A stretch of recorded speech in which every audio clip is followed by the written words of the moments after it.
Let's see. Can you hear me now? Can you hear me now at all? Can you hear me now? Can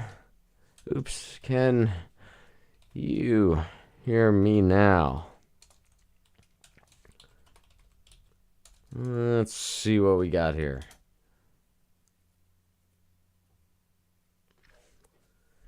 This is Brown Eyes, my man, Brown Eyes.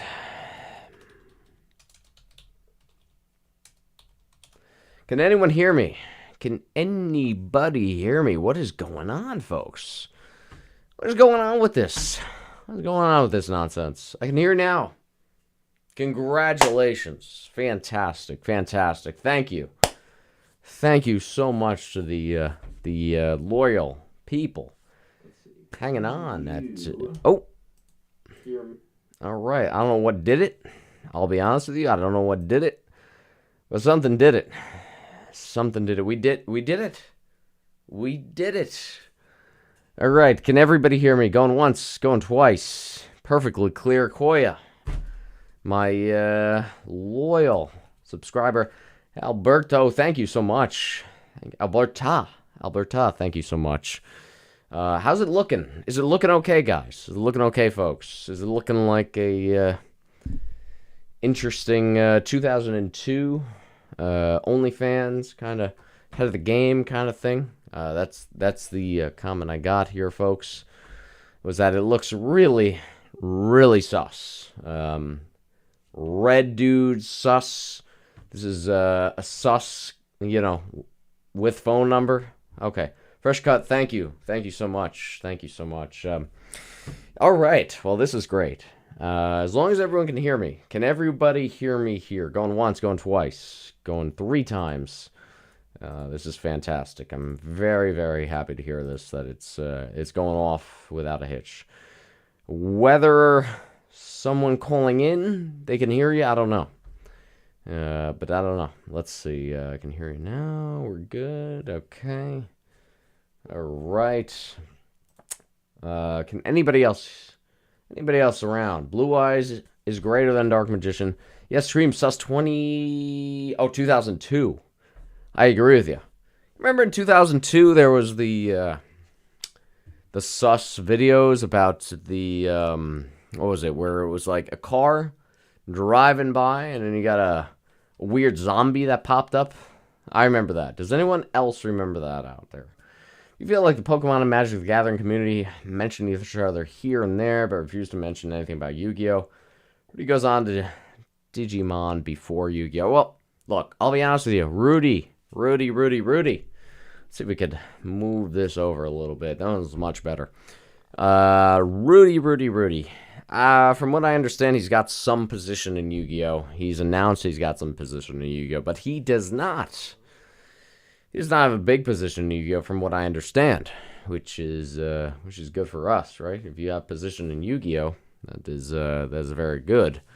I feel like Magic the Gathering is the game that started it all, right? But when you look at the sale tonight, when you look at the $317,000 sale, that is paid. That's paid, folks. This is huge news. Nobody's going to talk about this news. Nobody. Maybe. I thought Wall Street Journal would pick it up.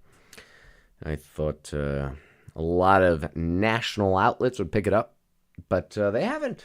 But when you see a $300,000+ sale, and when you see Post Malone buying a Blue Eyes and a Blue Eyes box, if Post Malone is in the comments, which he is not, let me know.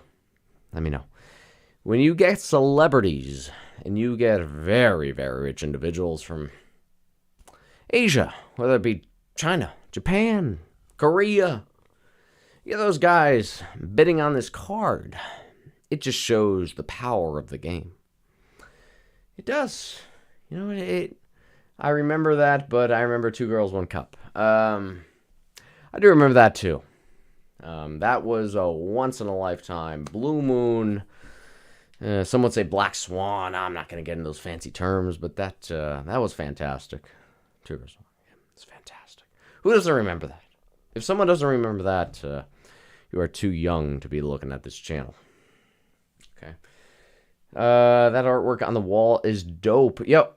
Look at this. Let's see if we could. Right there. The calling now OF kind of text is taking it away a little bit, but yeah, you can see that's the Scream. You know the Scream. I could actually send you the user that made this for me, folks. Yeah, someone went and made this thing, okay, and he sent me the file. Then I went ahead and paid $50, whatever it might be. And I got it. Oh gosh, what was the pattern of this? What was it called? It's something where it looks very rugged. What was the pattern? Any art people out there? Because it looked very rugged, so it looked like the Scream. You know, very, very rugged surface on this thing. And, you know, anyone coming in here that knows Yu-Gi-Oh! Says this is phenomenal. I mean, this thing is phenomenal. This is... I mean, I'll post it on the Instagram. I'll post it on the YouTube. But first of all, let me just say, first of all, I mean, I'm beyond grateful for everybody that comes in here. I'm coming in at almost 1 in the morning, and we have how many people coming in at the you know, and this is somebody, I'll be honest with you, this is somebody that hasn't posted. I haven't posted in a long, so that right now there's 8 people, and I do appreciate. Well, first of all, I gotta get this. I need to appreciate the 8 users that come in here and really appreciate the channel, because this is phenomenal. What we're seeing is, oh, I mean, look, it's, what is this? ONLH, 10 p.m. here. Your voice matters. Well, thank you. Thank you so much. What do you want me to do? I mean, I'll do something. I mean, with the voice, right? I mean, give me something if it gets me hired, right? Yu-Gi-Oh! Tube, I would like to thank you. I subscribed to your channel back in 2017. Wow, thank you so much, man. And you inspired me to start collecting graded cards. Dude, I mean, I just started making videos. You know what I'm saying? Like, this is fun. This is so fun. You know, and I think the live streams, I have not done a live stream in a very long time. I feel like live streams are very well missed. I feel like live streams, there's a lot of collaboration between the creator and the people that call in. I'll be honest with you, if you call in right now, you're probably not going to get an answer. You call in 30, 40 minutes, you're going to get an answer. Cedric, yes, I remember Cedric from a long time ago as well. I mean, this is, look, guys, I mean, this is live stream material. And you get the bigger YouTubers saying, oh my gosh, oh, $250,000. Well, you go back to my videos, and I'm not going to, look, I mean, I'm not going to toot my own horn here, but I said 250,000 was my expectation. And quickly it went to, what, 180, 190,000 for Tyler the Great Warrior. And I said, in that next video, I said, well, it might cool down because I think it went too high too quick. And I think we might see a slowdown of bids, which we did. 311,000 is still far more than I expected. But for the people who said $1 million, you're way off. For the people who said 100,000, you're way off. You know, I just...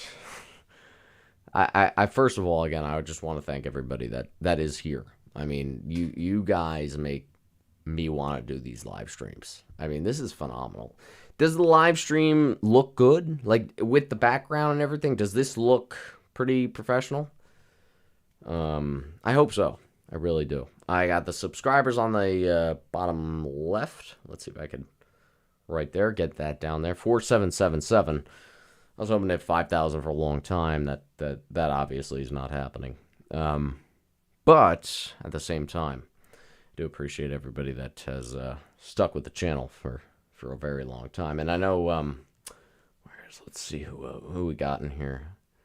Brown Eyes. Yeah, I mean, Brown Eyes he's fantastic. I mean, go sub to him. Well, I guess go follow him on Instagram. Brown Eyes. Yeah, and Cedric, again, thank you for following in UFOZ with the hearts. I mean, this is undeserved hearts for this. This is just fun.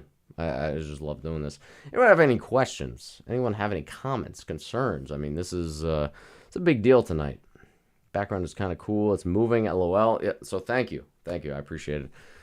You know, I tried a bunch of different things, and I wanted to make this night a special night for people who have followed Tyler the Great Warrior, right? I mean, it's a big deal in the Yu-Gi-Oh community. This is something that you're never going to see again. It's never going to see again. Missed the purchase video. Used to showing cards. Yeah. So I stopped the purchase videos. Okay, and here's the reason why. Because I started showing cards that I thought had upside.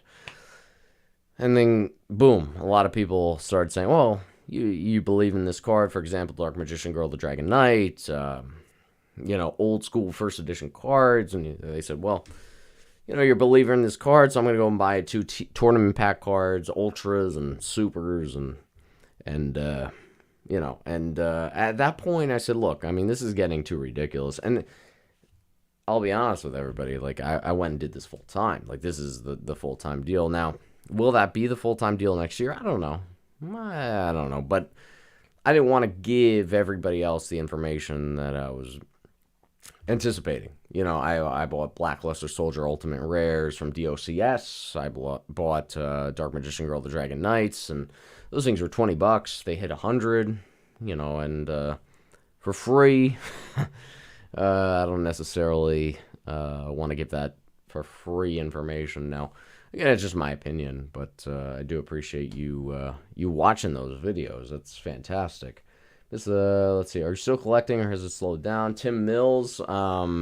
So from one Tim to another, it's slowed down a little bit, but I still have, you know, I got the Cyberstein, I got the Dark Magician Girl, the DDS Exodia, the DDS Beckett 10 Pristine Blue Eyes Red Dragon, which I do have listed on my page, which is a phenomenal card. I mean, I'll be honest with you, at this point, if I can get enough to put a 2-family house down, you know, whatever it might take to sell, put a 2-family house down, rent the other half, live in the other half, you know, that's worth it to me. But I still have enough Yu-Gi-Oh ammo, I guess you could say, to get that done, where I'm not losing a large majority of my collection. I mean, I still got the DDS 10 Blue Eyes. I still got the Trihorn Dragon, you know, the Elemental Hero Shining Filler Wingman Ultimate PSA 10, the Cyber End Dragon, the Cyber Dragon PSA 10,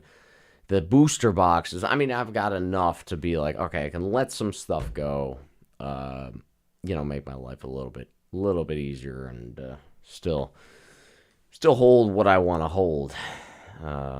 May I know what you are selling your Cyber End Dragon, Shining Flare Wingman PSA oldies? You know, I that's a tough question, Cedric. This feels like an old school Yu-Gi-Oh infomercial. Yeah, it's definitely old school. But the Shining Flare Wingman, I sold the first one at about, I believe it was 12,500 for the PSA 10. I have the second one I have listed at 15. Not looking to go much below that, but if someone goes and blows me out with an offer, sure, right? Cyber End Dragon I have for between 10 and 15 as well. I'll be honest with you, I'm not a GX guy. It's never been my thing. Some people love GX, so I'd rather get rid of the stuff that I'm not emotionally attached to, rather than go and get rid of the OG Jinzos and the Dark Magician Girls and you know, the Blue Eyes, and I'd rather not get rid of that stuff if I can avoid it. Bulls Fan 92, what's your eBay? That isn't Devin, is it? If it's Devin, that's crazy. But it is. I'll put it in the Angelica. I don't know who Angelica is. Boy. Well, let's see. I will gladly send you my eBay. Just give me one second. Ironically, I actually sell a bunch of Yu-Gi-Oh, Pokemon, Let's see. Let's see if that actually went through. There is the eBay there below. I'm in the same boat as my graded WotC Pokemon cards just finished selling off. Here's the thing, Alberta. Yu-Gi-Oh, in my opinion, has always been more niche. Pokemon has been more long-term. I mean, I've got some Charizards that I do not want to get rid of. I've got, a First Ed Charizard PSA 9, Unlimited Charizard PSA 10, Shadowless Charizard PSA 10, pre-release Charizard PSA 10, thanks to Brown Eyes here. So, Pokemon is something that scares me to sell. And the reason that is the case is because you look at first, second, third graders, fourth, fifth, sixth graders, and everyone's into Pokemon. Everybody. They're buying all the new stuff. And to me, that's saying, well, Pokemon long-term is going to be a fantastic investment. Yu-Gi-Oh! Can't say the same thing. Yu-Gi-Oh! I say, who knows Yu-Gi-Oh? In first grade, in second grade, third grade, fourth grade, fifth grade, nobody knows Yu-Gi-Oh! So I do think that Yu-Gi-Oh! Is more on that Magic Gathering path, which isn't necessarily a bad thing, right? But I think that Pokemon offers unlimited potential. I think Pokemon offers that comic book, Spider-Man, Batman, Venom, original comic PSA, CGC, high grade. You're talking six figures. And I think that is what draws me to hold Pokemon more than Yu-Gi-Oh! My heart lies both, right? But I think Pokemon is... So why aren't you called Pokemon Tube? I thought about starting a channel, Pokemon Tube, actually, to be honest with you. I wanted to go and make a video about how Ancient Origins is the most underrated set in all of Pokemon. I would have looked like a fool 5-6 years ago when they reprinted it, and now it looked like a genius, right? Because Ancient Origins right now is $5,000-$6,000 a box, about $1,000 a booster box. I'm sorry, $5,000-$6,000 a case, about $1,000 a booster box. I made a video on this channel. Did I do it on Flashfire? I said Flashfire is a great investment, and what did I do? I had 4 cases of Flashfire. I dumped them. The reason I dumped them, why'd you dump Flashfire? Well, I dumped Flashfire because of the reprints, and I saw Ancient Origins and Roaring Skies getting reprinted. I said Flashfire's next. That's next down the pipeline. So right now, if I could get triple my money at $300 a box of Flashfire, why would I not do it? So I sold cases at about $3,000 to $4,000, and now cases are what, $18,000, $19,000. So you have to look back and look at these things. And one of the reasons why I didn't like Gold Star Charizard was because I was worried that once Wizards of the Coast gave it to Pokemon, they said that we're going to reprint Gold Star Charizard, and I said, I don't want that in a PSA 10. I remember looking at a PSA 10 for $3.5 for a PSA 10 Charizards. Tim Mills, yes, I do. I do eBay full time at this point, but I do feel like I am missing something. And I'm missing something with. I actually taught, believe it or not, I taught math for a year at 6th to 8th grade. They loved it. They said it was fantastic. They were Pokemon collectors, Yu-Gi-Oh collectors. They were all over the place. They love sports cards. They love investing. They mentioned cryptocurrency, which made me cringe. But I taught 6th to 8th graders for a year, and at first I said, this is terrible. This is awful. And then as it got going, I said, this is great. They loved the class. They said, look, you're one of the few that are our age. You understand crypto. You understand Pokemon cards. You understand grading. Nobody else understands what Instagram is. You go to these other teachers. They're like, what is Instagram? What is YouTube? They don't understand technology. So I'm kind of on the fence right now. I'm almost going back to say, look, eBay is awesome.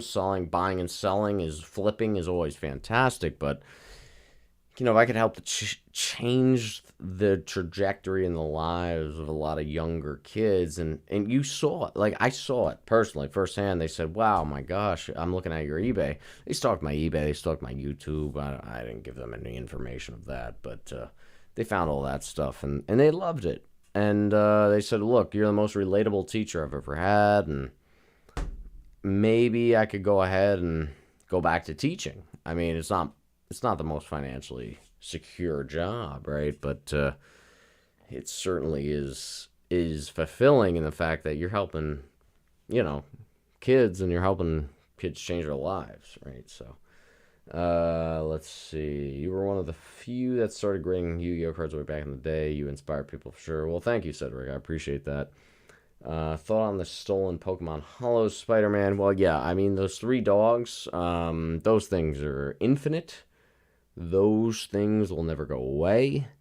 That was, I don't want to say stolen, but there was some sort of backdoor activity going on with Raikou and Suicune. Nobody talks about that. Why does nobody talk about that? You know what I mean? Like, why in God's name does nobody talk about those 3 dogs, gold stars, that got essentially stolen or backdoored from the factory? Boggles my mind. It absolutely boggles my mind. I just don't understand it. I really don't understand it. The person who did that, I think you know who that is. If anyone wants that username, but let me know. Angelica the doll, you have I see. Bulls fan 92. Angelica. Yeah, right here. There is Angelica. Any Rugrats people? Yes. Yeah, it's really weird. I know. It's very odd. If you consistently upload, you'll pass 5K easily. Yeah, I mean, Cedric, for me, it's never been about the subscribers. It's never been about how many subscribers can I get. I would love if, boom, all of a sudden it skyrocketed. What do I do? About once a week? Twice a week? How much do you make flipping on eBay full time? Tristan podcast. How much do you make? I'm not gonna give that information, but I make pretty good money. I will say it's not as easy as a lot of people think. A lot of people think it's very easy. Nowhere near that easy. A lot of the revenue actually comes from video games, believe it or not, more than cards.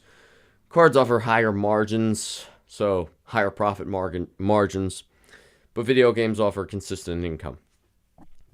So you really got to know your stuff when it comes to multiple markets. I've been in video games for a long time as well. Rattle. I mean, I would love to go on with Rattle as well. Rattle, I think, is... I mean, look, this is a guy that turned down $500,000 for his integrity. You had somebody that literally had someone messaging, a scammer, technically, messaging him, "I'll give you $500,000 to close the case," and he didn't do it. So very, very big respect for him.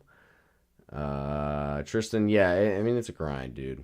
I mean, it's a grind. A lot of people, I would say 95% of people that do this stuff can't do it full time because they just don't have the knowledge. They don't know what's next. They don't know the,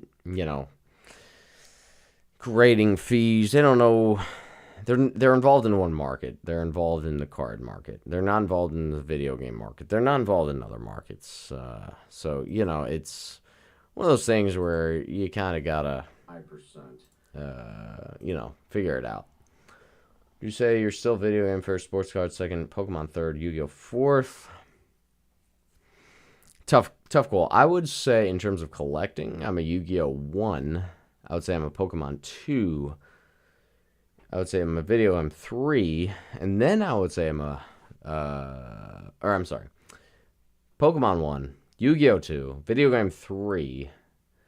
And then, no, sports card 3, video game 4. I'm not a big fan of grading video games. I have a few here. I have a few back here. in addition to some dead bugs. But not a fan of grading video games. What Yu-Gi-Oh card you see had the biggest boom other than Blue Eyes? I would say anything LOB. I mean, anything LOB you touched in 2020, 2021, you're a golden. And anything you touched in 2021, 2020, you're dead. If you bought it in 2020, 2021, you're done. Good night. Good night. That's it. Where do you think you get so many video games and consoles yard sales? It's a mixture, man. I mean, it's Kaiser. It's a mixture of yard sales, eBay, buying and selling. I'm not going to give, of course, my secrets here, but you got to always be active on every platform. Every single platform. And video games, again, are the most liquid assets. So basically what that's saying is you go and you could list a Pokemon Black 2 for 120, 125 bucks. Just card only. It's going to be gone in a day or two. You could go and list Soul Silver for 120, 125. That's gone. You list it at 150? No, it's not going to be gone. List it at 110? It'll be gone in about 20 minutes. So video games are very, very liquid. Extremely, extremely liquid. Cards definitely are not liquid. They're not easy to get rid of. But if you're willing to wait, then there is opportunity with cards. And what's going on, guys? We have 4777 subscribers. We have not hit a new subscriber here. Can somebody go and hit that subscribe button? Let's see here. How many viewers are we? 11. That's it. 11 and 32. Man, what's going on? At one point, we had, what, 100 people? Let's see here. Let's see if we could get more audio going. 1, 2, 3.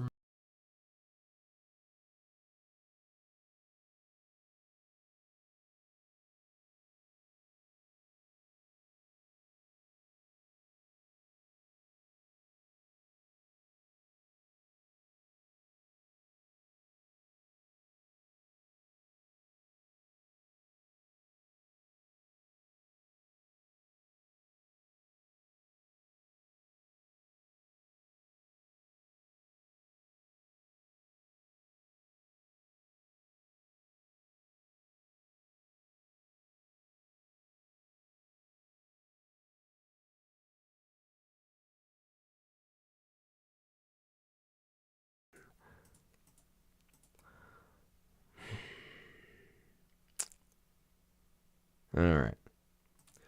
Everybody hear that? Everybody hear that? Much better? Hopefully. That should be better. Unbelievable.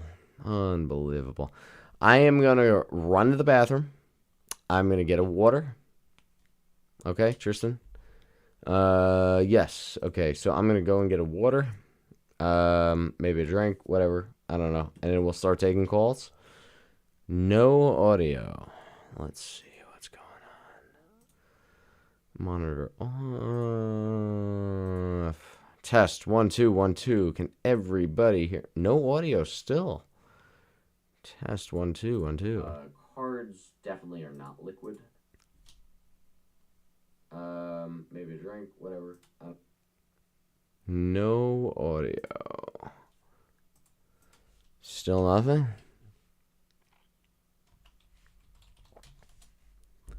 Test 1 2 1 2 1 2 1 2 3. That's very odd. Audio working now? Okay, awesome. Awesome. Very good. All right. All right, very good. Thank you, thank you, thank you. Yes, so we're going to take some calls. I lost a subscriber. Congratulations to the subscriber that did not want to stay here anymore. Take some calls. We're going to have some people on the stream. And we are going to come back. I'm going to go ahead and go ahead and get some water. Go ahead and get some snacks. Stay here for a while. If you like it, go ahead and we're going to talk about Tyler the Great Warrior. This is what we have wanted to talk about for a long time, because when you're talking about $300,000+ card, Cedric, thank you. Haha, what a troll. $300,000+ card.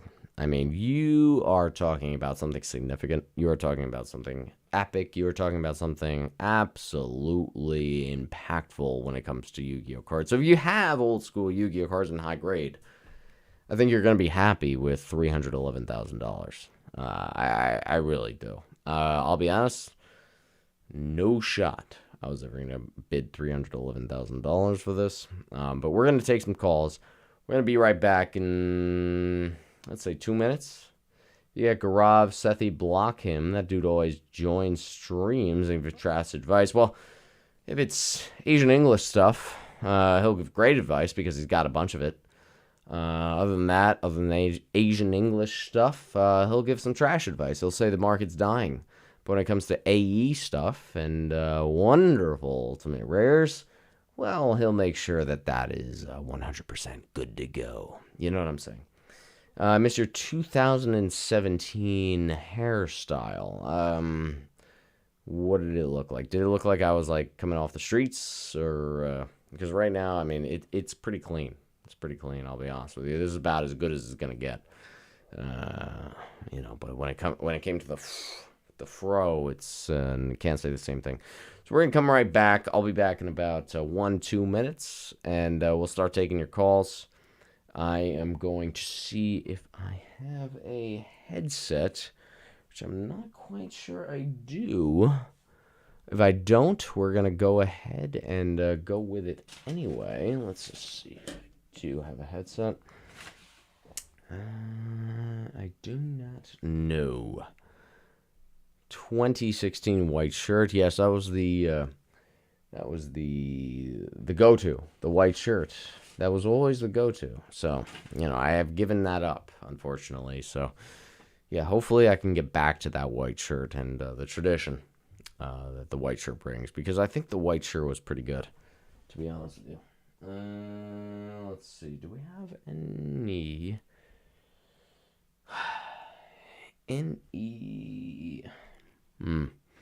Not sure. All right, we'll be right back. Stay tuned. 4777. Someone came back. So, be right back.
Welcome back. All right, so we're going to start taking calls pretty soon, folks. I apologize for the kind of makeshift nonsense you're saying, but at least it looks pretty good, right? I mean, this looks pretty good. Looks like a 2003 LimeWire kind of OnlyFans kind of thing going on here. Let's see. Let's see here. So we're going to start up the phone number. And let's see what we got here. Well, the pandemic Yu-Gi-Oh hype beast YouTuber. Well, look, I mean, look, Alberta. I'm not one to go and hype. 477, Cedric, could you believe this? Share this, please. Subscribe, comment. I know you've already been subscribed. Go like, comment, subscribe, please. If you do enjoy this channel, Cedric, I remember you commenting from way back. So, You know, I do appreciate everything you have done here in the last, what? How many years has it been, Cedric? It's been a long time. What do you think at Vax Raider? TP1, super rare, PSA 9, Kaiser. I mean, that's something that's going to be a couple $100 now. It's going to be a couple $100 in 5 years. Probably going to be a couple $100 in 10 years. Maybe you'll get lucky and it'll be $400 or $500. Over 500 US dollars. I mean, look, if you're looking to invest in a PSA 9 Kaiser, you're better off just going with LOB. You're better off going with something else. I mean, TP1's cool, right? If you're going to invest in TP1, go Mechanical Chaser. Axe Raider is awesome, but if you're going to get Axe Raider, get a PSA 10, my man. I mean, the more you spend, the more you could possibly make in terms of investment. PSA 9, well, I will say this. PSA 9 is going to be the new PSA 10. PSA is, I got 2 X-Rated European. No, you don't want Europeans. No, sell those. No. If you're asking my personal opinion, sell those real quick. You are setting yourself up for disaster with a TP1E. You know, you are setting yourself up for a big disappointment here, folks. Let's see. So I got some messages here about 300,000. Let's see. Bought an SDK. So a lot of people are getting in on YuGiOh all of a sudden because of this $300,000 sale. They don't know what they're doing. They have no idea what they're doing. Let's see here. Kraken packs. Call in. Okay. Gosh. Yeah, you don't want to be buying European. You don't. You don't want to be doing that. Let's look at the Skype here. Okay. Anyone want to call in? Call in on the number here, and we will get you on the air. I think that is very fun stuff. Let's see, for whatever reason, Skype, of course, is not loading. Why is Skype not loading? Oh, boy. No wonder no one can call in, because Skype is not loading. Okay. Let's see. Anybody trying to call into the Skype number at 1315-849-009, or I'm sorry, 0993. Anybody trying to call in that? Because if you are, right now, it is totally out of service. Unbelievable. Let's see.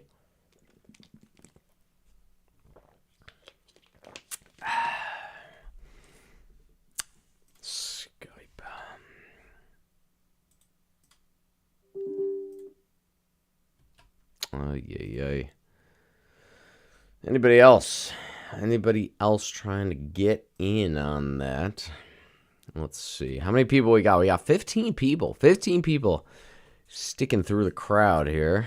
Let's see. Let's see what we got. Cedric, my man.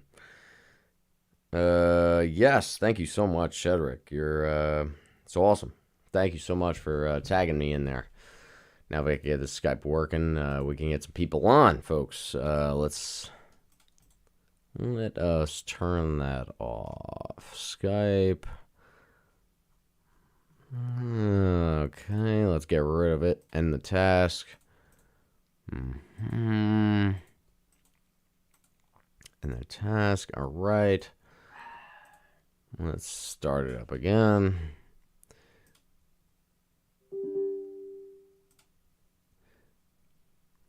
Do you think Tyler Sale would boost YuGiOh in the mainstream just a little?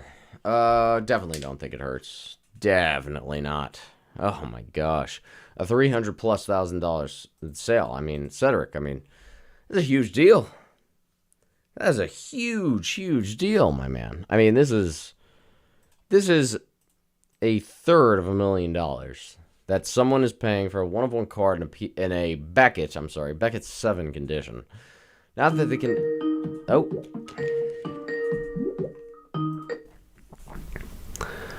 All right, let us see. Hello, can you hear me real quick?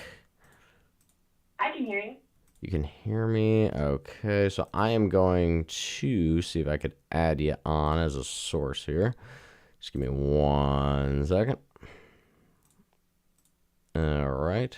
And what is your name? My name is Nicole. Nicole. Awesome. All right, I'm going to add you in. Just give me 1 second here. I apologize.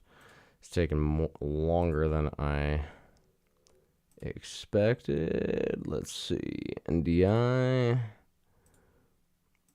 All right. All right, Nicole. I think you are on right now. Let's see if everybody can hear you.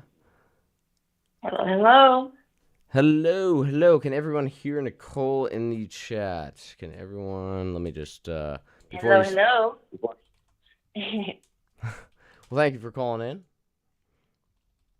Oh, of course, of course. I was just browsing through YouTube, and yeah, I was watching Ruxin earlier with his live stream, covering everything, and I had YouTube pulled up on my phone, just checking it out. And I used to be a eBay shark back in the day, and I knew it was going to just skyrocket in value. Honestly, like when the bots a couple of days ago rose the price up to like $1 million, I was honestly expecting it to like eventually get up to that much, but $300,000 is a crap ton of money, so that was pretty cool. I just started getting back into Yu-Gi-Oh. I used to play the game like when it first came out back in the day, and kind of started playing Magic when I was a teenager, and then kind of got back into it with Master Duel recently. And ever since then, all these crazy things have been coming up, like the new Legendary Collection. I bought a couple of those, opened one of them, and now Tyler is selling. I'm just like, what's going on? Well, yeah. I mean, first of all, Nicole. I mean, I really appreciate you calling in. I Thanks appreciate for you for having being. me. No, I appreciate you for being a long-term collector and seeing the potential in Yu-Gi-Oh cards. And you said you were in the Magic Gathering, so that's awesome. So, did you think the Tyler the Creator card was a low price of 311? Was it three? It was 311, 315, something like that. Or do you think it could have gone higher than that? I think it could have gone higher than that if there was like more of a, I guess obviously like more of a demand. Like if more rich people had such a huge love for Yu-Gi-Oh, it might have been like if this was like a Pokemon card, like a one of a kind Pokemon card, you can bet your tail end it would be like millions of dollars. Oh, I agree with you. I mean, that illustrated card with Logan Paul. I mean, he's flaunting that in the WWE. Even though I'm not a Logan Paul fan by any means, I apologize, Logan Paul. I doubt you're ever gonna watch one of my streams, but flaunting that BGS 10 Charizard, at $500,000. I'll be honest with you. I think my prediction of this card way back, and this was a few weeks ago, I said this card's gonna go for 250.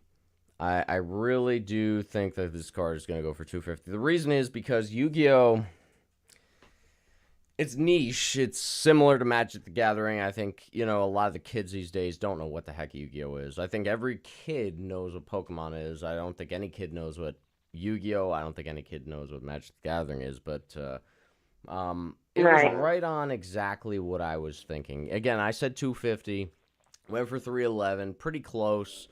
But a lot of buyers in Asia. Now, again, I don't know the fine details of the auction. I know that a lot of buyers in Asia will pay whatever it takes to get a card like this because I know Yu-Gi-Oh in Asia, even in the TCG, something like a one of one is something unbelievable. I will say this, Nicole, is that you go to a Yu-Gi-Oh card sale and you say $311,000. Even if it seems Yeah. low, which is low, I'll be honest with you. For a one of one card, if this were a Pokemon card, this would be. I agree with you. I think this would be 2 million, Oh three yeah. million, 4 million. But I think this is a card that will make headlines. I do think you're going to see this on Wall Street Journal. I do think you're going to see this on Forbes. I do think you're going to see this on the mainstream media. It might take a little while. A lot of people might think, well, it was a fake bids, or this was a legitimate sale. This was a $311,000 sale. Um, And for the Yu-Gi-Oh market, I don't know how much, Nicole, you're into the Yu-Gi-Oh market. I know you mentioned Pokemon, and maybe we could talk about the Yu-Gi-Oh market or what you potentially might have in the Yu-Gi-Oh market. But I think it's big news for Yu-Gi-Oh because I think this shows that, yeah, it's a one-of-one card, right? But at the same time, it doesn't have any nostalgic reference back to it. It has a great story. But, for almost a third of $1 million that someone's willing to pay for a Yu-Gi-Oh card, that shows to me. I don't know if you've heard about Post Malone, but he's going in and buying Blue Eyes and Blue Eyes boxes, and I think this might be something that really does set the precedent for, hey, Yu-Gi-Oh isn't just an old person's game and a niche game. I mean, it's $300,000. And I understand that it might seem low, but at the same time, it's something that might propel the Yu-Gi-Oh industry long term to say, hey, this isn't just like a niche. This is something like a Black Lotus where you see those $500,000 sales.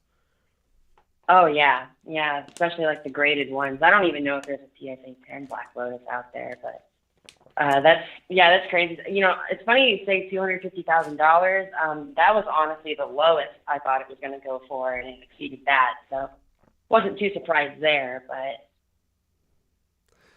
Now, Nicole, yeah. I gotta ask you, Nicole, do you have any vested interest in Yu-Gi-Oh? Because I think this is always an important question. I think, you're watching this auction now, a quarter of $1 million, a third of $1 million. These are big time figures. Do you have, if you don't mind, right? I mean, you could totally just hang up the call and be like, all right, I'm not going to give this information, but do you have some sort of vested interest in the Yu-Gi-Oh card game and investments in the Yu-Gi-Oh card game? Not realistically. Honestly, I don't really have the money to go out and blow on like really fun stuff that I enjoy at this time in my life. But let's say if like I hit the Mega Millions, I would seriously just like purchase as many trading cards as I possibly can, just because, especially Yu-Gi-Oh cards, because though I don't really play the game as much these days as I did back then, I could go on all day about that, but the cards are very pretty, and they're very good to look at, and there's a lot of nostalgia behind it, in a lot of ways more so than Magic, considering that there was like an anime, a TV show, like, to support the franchise, which is always nice. But aside from like, purchasing like, like the Legendary Collection as a recent, like, honestly, those are the most recent trading cards I have bought in over 10 years. Wow. Yeah, I actually kind of dropped off like trading cards altogether around 2012, 2013, and just recently started getting back to it, like at least in a collector's sense, because I like to have some cards. I have some pretty cards laying around here and there, but I don't have anything crazy or special. Not as far as trading cards. I do collect CDs, but that's a different topic altogether. Yeah. That's awesome. Well, again, thank you. Did you find this channel through like the live stream? Did you find this channel through? I'm just curious from my end, like, because the algorithm. I'm a YouTube junkie, so I was like, hey. Actually, I actually did search Tyler the Great Warrior, and you're the only live stream that was up that I could see like from at a first glance. So, and I was like, yeah, that's pretty cool. And you had a phone number to call, and I was like, you know what? The stream just started. Let me go ahead and give out a shout out to everybody, and express my love for the franchise that Konami brought us, and Kazuki Takahashi, rest in peace. I broke my heart when I heard the news, and I feel like that a lot of people who are really invested in Yu-Gi-Oh can sometimes forget. Like I haven't heard very many fans talk about his death like recently, ever since it happened, and it's just like his original story was so impactful to me. The ending of the original series was just amazing. It blew my mind. It has so much rewatch value, and really that's what ignited the spark to get back into Yu-Gi-Oh! Was hearing about the death of the creator. And, I just wanted to get back into it and see what it was all about these days. We got Link summoning, XDs, Pendulum, all that crazy crap. So, but of course he didn't have anything to do with that. But, mad respect for the man, and learning about this Tyler the Great Warrior card, I always knew about it in the back of my head, but I never ever thought that the dude would sell it. I mean, I had comments say, well, he should donate to charity. And look, I mean, I'll be honest with you, like, this is a guy, it's his card.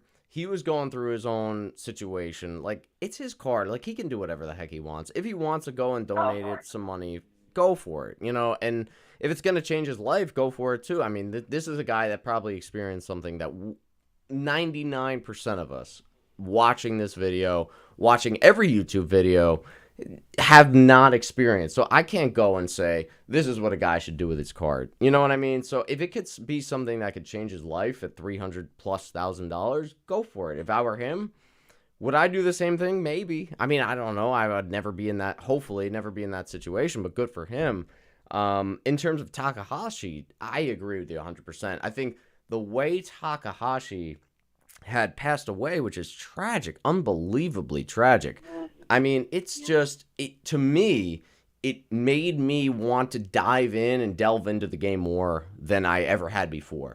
I mean, I've had so many people that said, oh, you have a Takahashi autograph. I've been trying to find a Takahashi autograph for a long time, because this is a guy that, not only did he unfortunately pass away, but he passed away in a heroic fashion trying to save other people. And not only did he save the other people, he basically gave his life trying to save 2 other people that were drowning in, I don't know, if anyone else in the comment section knows, it was some sort of situation where he went out there, went into the water, and saved, 2 people, and he unfortunately had passed away. So for Takahashi, I mean, if you have someone that made the game, that literally was a man of his word to say, look, he literally not only made this game, but he stood by his ethics. He stood by everything that he stood for. And he's not just like one of those fake, oh, I'm going to make this game and we're going to make a lot of money. It wasn't about the money for him. Like, you look at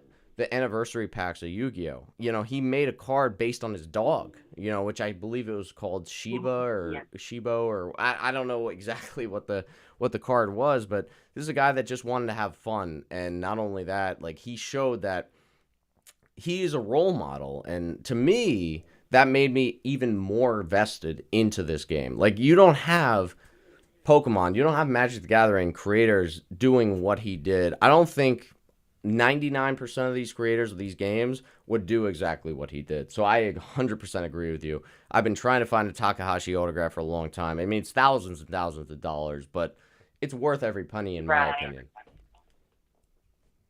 Well, monetary value is one thing, but I do have to stress one thing before I get off the phone here, is that the whole message of Yu-Gi-Oh!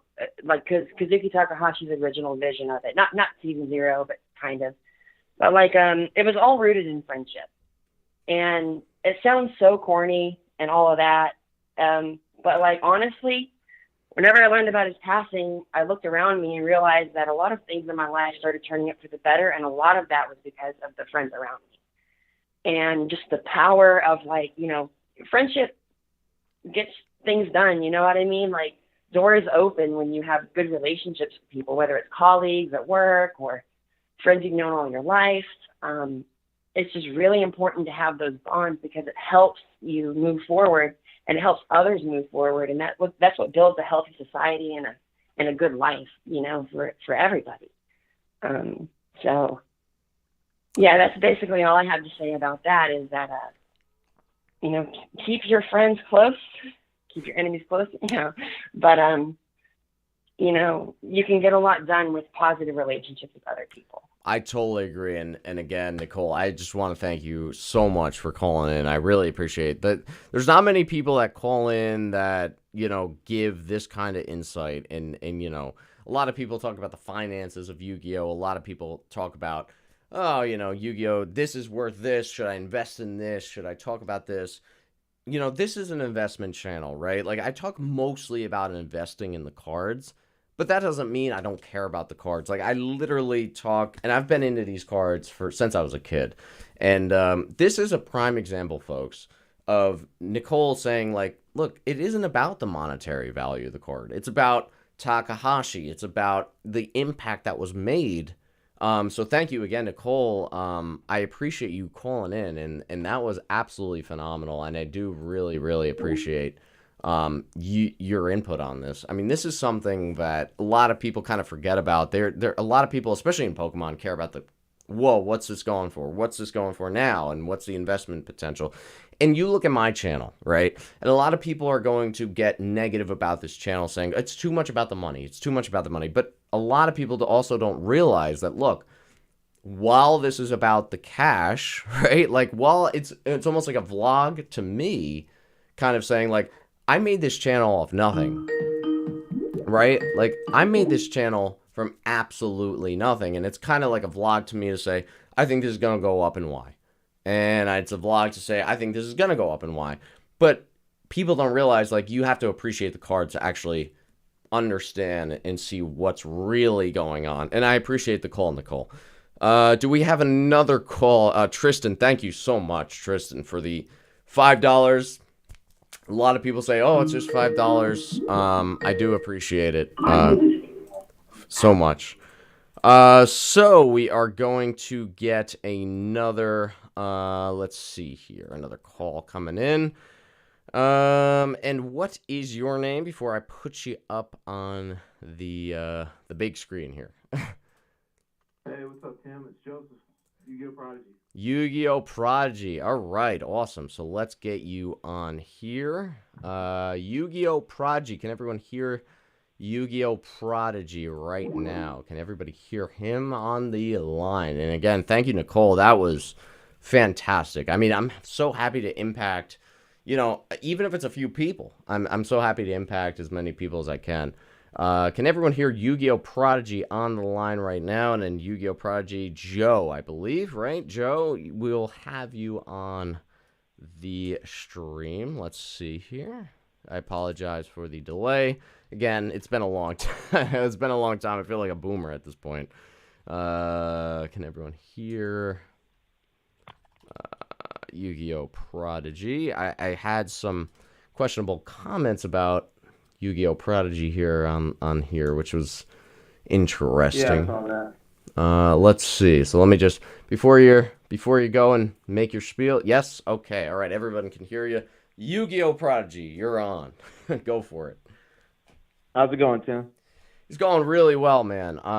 It's been a long time. I saw someone actually. I know you're a fan of the Japanese poker Toei stuff, and I saw someone sell Yugi vs. Baka. I believe he sold. My God, he sold some great BGS 10s, and I tried to get that Blue Eyes before he went and sold it, but he said he sold it all in one lot, so that kind of burst my bubble there. Yeah. If anything, I talked to Sherman about that. I wanted to try to pick those up.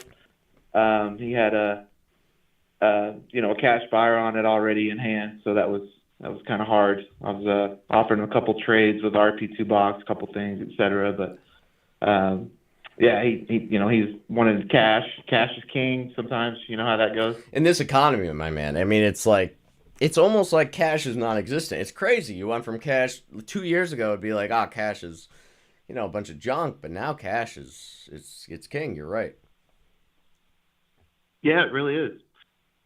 Just been, I saw your stream or whatever, and I wanted to jump in, give a couple, a little bit of my opinion, and maybe address this Joe Biden here in your comment section over here hating. I see that. I've thought about it for the last few months, and I thought this will be the perfect time to, talk to you about it and get a couple things off my chest, and if anything, talk about what I thought about, Tyler's card tonight selling, and I don't know if you saw my story, but March 25th, I made a prediction of 318,000 for the card to sell, and right at 318,000, and it sold, if you're looking at tax total, right at that amount. So that was a pretty good prediction. Me and Misprint Shark were talking about that in the chats on March 25th, 26th, and I was pretty spot on. I was pretty excited about that. That was pretty cool. Yeah, I mean, you were as close as it could possibly be. I mean, I went 250. I thought I hit a home run at 250 without going over, but 318, I mean, you went over, but you went over by what, $7,000? I mean, that's as close as it could possibly get. I guess my question to you is, you thought it was 318 Why did you think it would go for 318? Do you think that's kind of a good deal as it stands? Do you think it's kind of a overpay? Do you think, a few years from now that's going to be a steal? What are your thoughts on that? Well, obviously being a one-on-one, everyone's already heard the story on Tyler and, how amazing that was for him to, overcome cancer and, any situation like that is overwhelming for anybody. I couldn't imagine that for one, but, Kazuki Takahashi actually going above and beyond and having him create a card for him. I mean, that whole process and experience, once in a lifetime experience. And, any collector wants the rarest and something that you can't find. And obviously being a one of one, that is a very sought after card. I mean, myself, I bid on the card. It was a 30-minute process through eBay to even get approved to bid on the card. My max was 130,000. Wow. I don't think my wife would allow me to bid anything more than that. But I really wanted the card. It got out of reach for me pretty quickly, early in the first couple days. So, but that was a cool experience. I've never really bid on something that high before. But I just knew, just based on the rarity and the story behind it, there's going to be a lot of collectors wanting this card. And I really thought like 318 was just my magical number. I was like, if I really had that kind of dough to just blow on that kind of card, I think that would have been the perfect number. Couple factors involved, but I really thought that was the magical number for me. And it was spot on. Talking with Misfit Shark about it, I thought that was really cool. But a lot of collectors are going to want that. Whoever, actually want it. I've got a couple collectors in mind who I think might have won it, but, that's just speculation right now, of course. But that's a sick card, man. Regardless of the grade, it doesn't matter the grade. It's a one of one, and, it'll never be printed again, or, you see the mock keychains on it already on eBay and a couple other things. But, I mean, that's a one of one. Everybody wants the one of one. For me as a collector, I want the rarest and the, stuff you can't find, like most collectors. And that's what you want. That's what you try to hunt down and find, and it just feels good when you find rare stuff. And when you, over the years, start meeting collectors that, have the same interest and, you try to help each other out. It's nice. But at least for what Joe Biden's saying in the comments here, I'd like to address that actually. Okay. But sounds like you had something to say there, Tim. Go ahead. No, well, I guess before we get into the popcorn drama nonsense, so you said 318. I guess my question is to you, and you said you bid, what was it, 130 or 130 plus $1,000 on this card. I guess if you had won this card at 130 plus $1,000, did you have that liquid cash, that liquid capital to go and pay for this Tyler the Creator, or I'm sorry, Tyler the Great Warrior? I keep mixing it up. Tyler the Creator, Tyler the Great Warrior, one of one card. Did you have that cash to go and eBay and literally go and spend that money on this card? Well, I don't like to explain my personal finances, Tim, obviously, for a couple of reasons. But no, I would have to liquidate a couple things for myself. I mean, I work 2 jobs. I work really hard. I'm a family man, whatever. But that's personal stuff. But yeah, totally. I could have made it happen. Okay, that's not a problem. And do you think if you had literally, go ahead. If you had purchased that card for 130 plus $1,000, was your plan? I'm just curious because obviously it's null now, right? I mean, it doesn't. This card is sold, but if you had purchased it for 130, do you think you were looking to flip the card? I mean, that's totally fine with me, but do you think you were looking to flip it? Do you think you were looking to hold it? Do you think you had buyers set up for this card at 130? You think you could go and sell it overseas for 250, 260? I mean, I had a couple ideas. Obviously that never transitioned to it, but being a one of one, I always seek out the rare stuff. Like for me, obviously being on Pawn Stars, like LLB to me has always been my go-to. It's my favorite thing in Yu-Gi-Oh. It's always been. I like the artwork. I like the story behind it.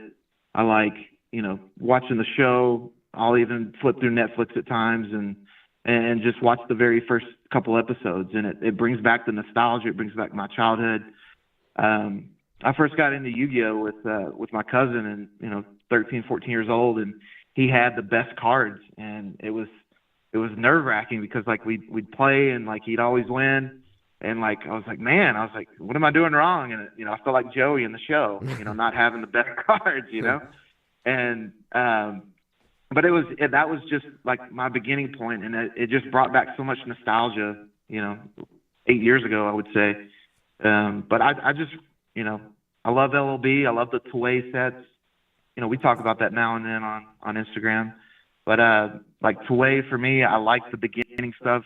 There's nothing like those cards that shine. It is just like there's nothing on the market like that. The Toei 1998 sets, for anybody that's not familiar with it, they're beautiful, absolutely beautiful. Exactly, yep. So beautiful, and it just has just a shine like none other. And I think there's 76 hollows in that set, and I'm at around 20 range right now for those. So I'd eventually love to complete that set. That's a very tough set to complete, but yeah, it's enjoyable. So I got to ask you, I'm getting a lot of comments. I mean, this is, look, I've heard, I don't want to stir up any trouble, Joe. And I feel like you've, to me, have always been fantastic, and I've never had any sort of issue. You and me have always been, honest, and I appreciate, actually, there was one time I remember, if I recall, there was a lost missing item in the USPS that kind of, you really did help trying to get that back. I don't think it ever did come back, but I do appreciate for one of my submitters, you really did look into it. So I do always appreciate you for that. I guess my question to you is, like, what is going on in terms of the backlash? What is going on in terms of everyone saying you're a scammer? What is going on? And Tristan, again, for the $5, I do appreciate that. Again, look, I mean, I'm coming on at 1:30 Eastern time in the morning, and there's a lot of people who are sleeping right now. I appreciate now it's up to $10. Tristan, if there's anything you need to go and call in and let me know, I do appreciate that. But Yu-Gi-Oh! Prodigy, I mean, he's been nothing but great. So I guess my question is to you, what is the animosity that's going on in the community in regarding, Yu-Gi-Oh! Prodigy? I've never personally experienced this, so I'm just asking if you feel comfortable. If you don't feel comfortable, that's totally fine. No, feel free to let it. Feel free to let it loose. Yeah. No, this is perfect because I want to address it because I get comments like this Joe Biden here in the comment section right now, and I'll be honest, I'm not the type of person I don't like to retaliate. I don't like to, when someone comes at me, it's just not me as a person. Okay, that's for once. And my reputation for 6 years in the Instagram community and Yu-Gi-Oh! Has been literally, I've done 500 transactions. I've been flawless. Everyone has had a great experience. And to come along one person that I listed, here's the story on it, and I'll let you guys take it however you want. But I'm going to get this off my chest because this is me as a person. I've tried my best in this community to be honest, to be trustworthy. I've done trades. I've done $10,000 deals with the Karibo King into Canada, sending him first edition booster boxes. I've done $10,000 deals to China with selling the pristine Toei Blue Eyes and Red Eyes. I've done countless deals. And the one deal that literally out of 500 transactions, one went sour. And I will explain this very thoroughly. And I was very frustrated with how the whole situation went down. But it's literally like this for everyone that's listening here.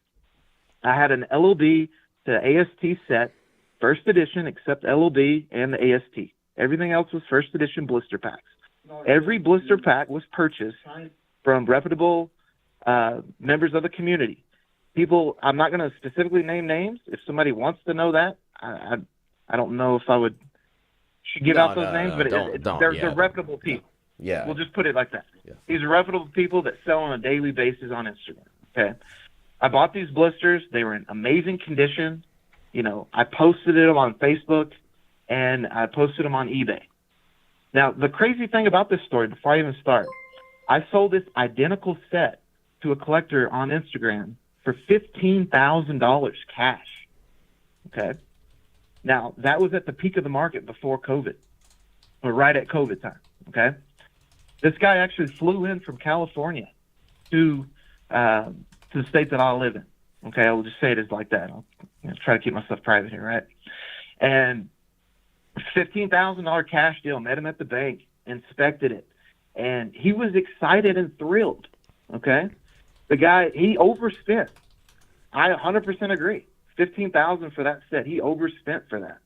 Okay, Tim, and he was thrilled. He wanted to add this to his collection. It was a first edition ASP blister. Those are extremely rare. There's only 2 known in existence that I'm aware of.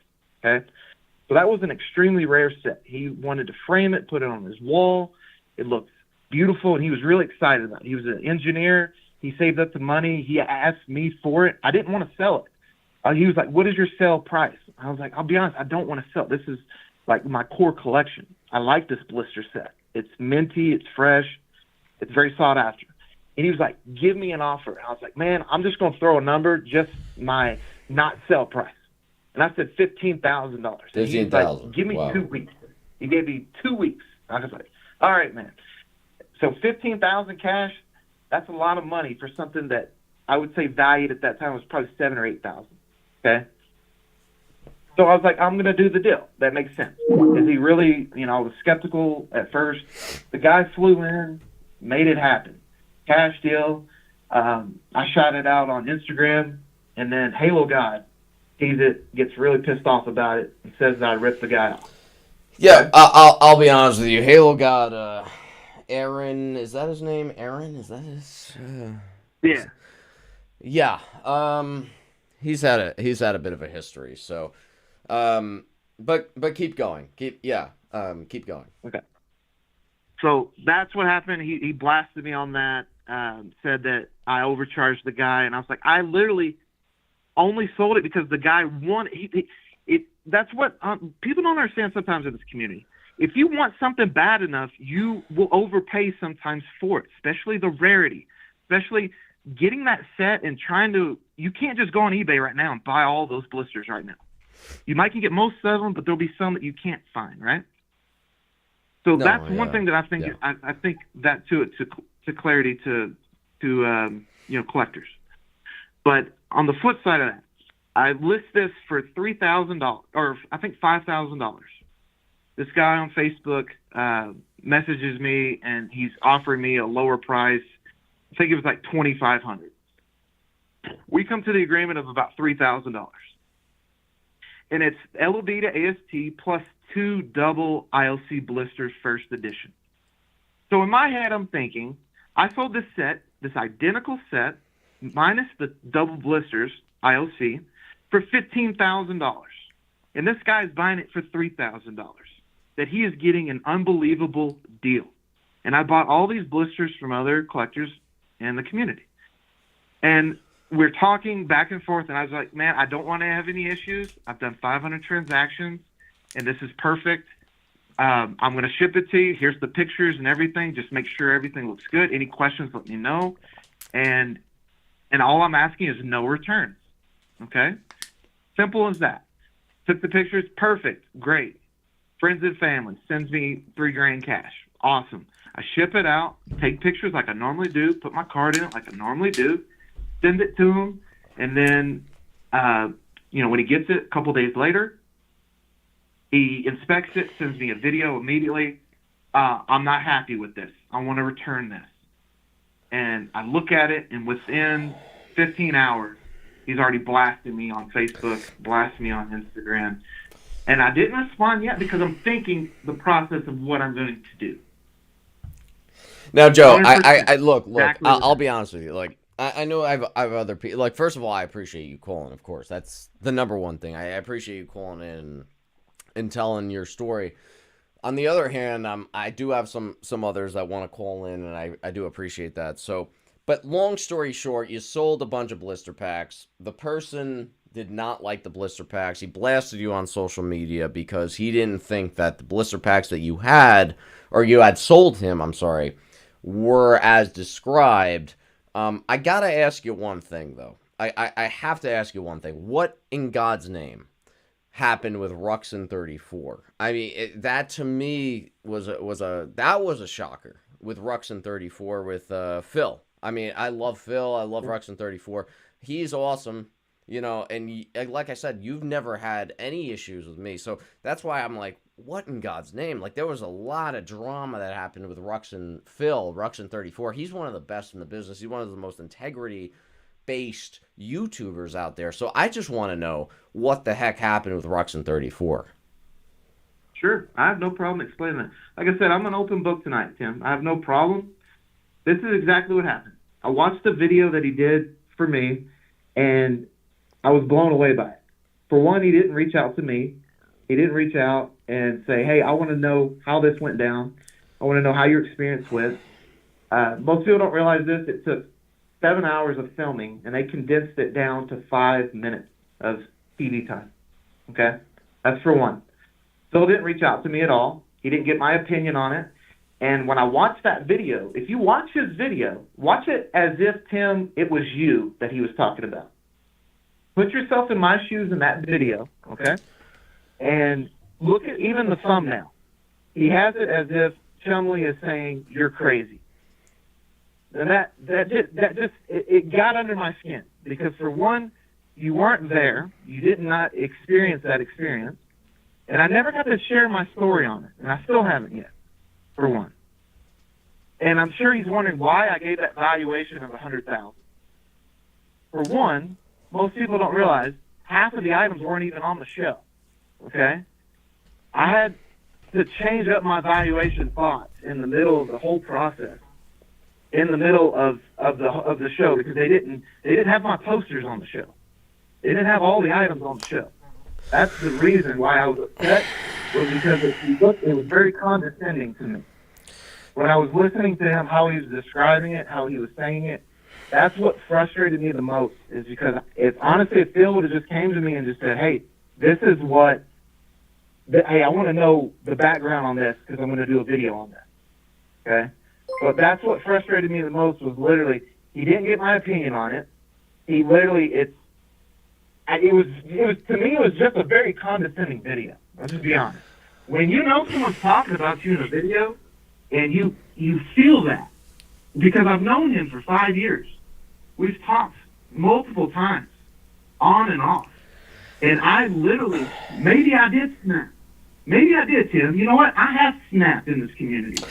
Well, look, Joe. I'll be honest with you. Look, we all have our moments. Like, I have my moments where I go and I'm annoyed about something. You know what I mean? Like, something bothers me about how someone did something.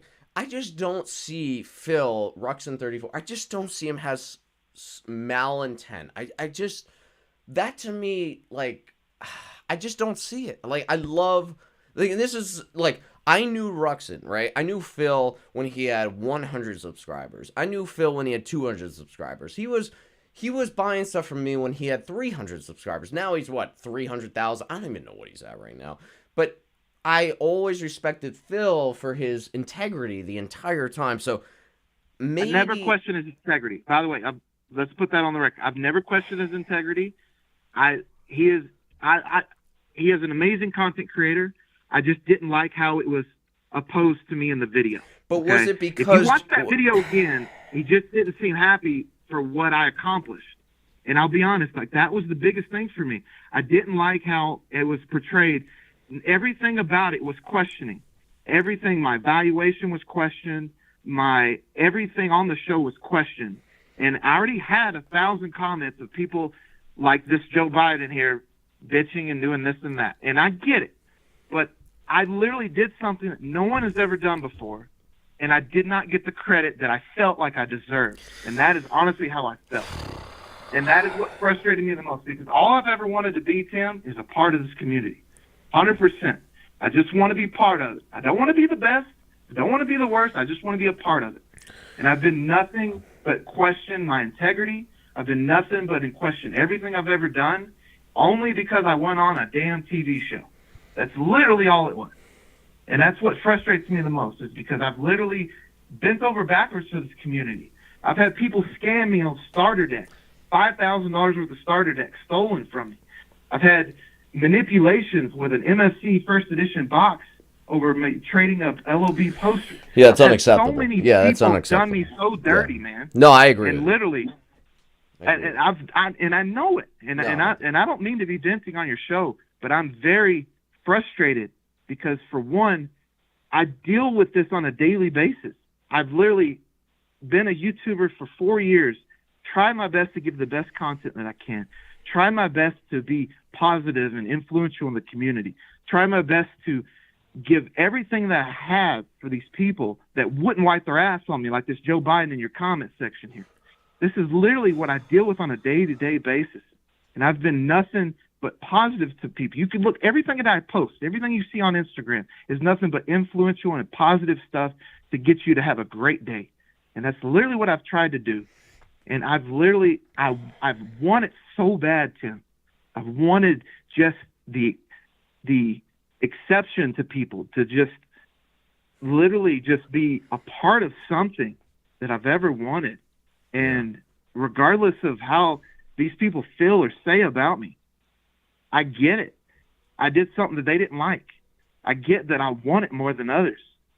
I mean, hell, I'm working out and I've literally lost 35 pounds in the last 2 months. That's I'm awesome. trying, man. No, that's awesome, man. But literally, they just don't like me, and I get it. They don't like what I collect. They don't like what I do. They don't like what I stand for. And I totally 100% get it. But I'm very, very frustrated because, and it's not a victim mentality, Joe Biden, okay? I am literally, my record states for itself, 500 to 1. One bad transaction, and PayPal sided with me on that. And literally, I can't help if that's how the blisters came to me from collectors in the community. And I sent it to him. The guy actually opened my product and blasted me on the internet, and I'm supposed to be okay with that.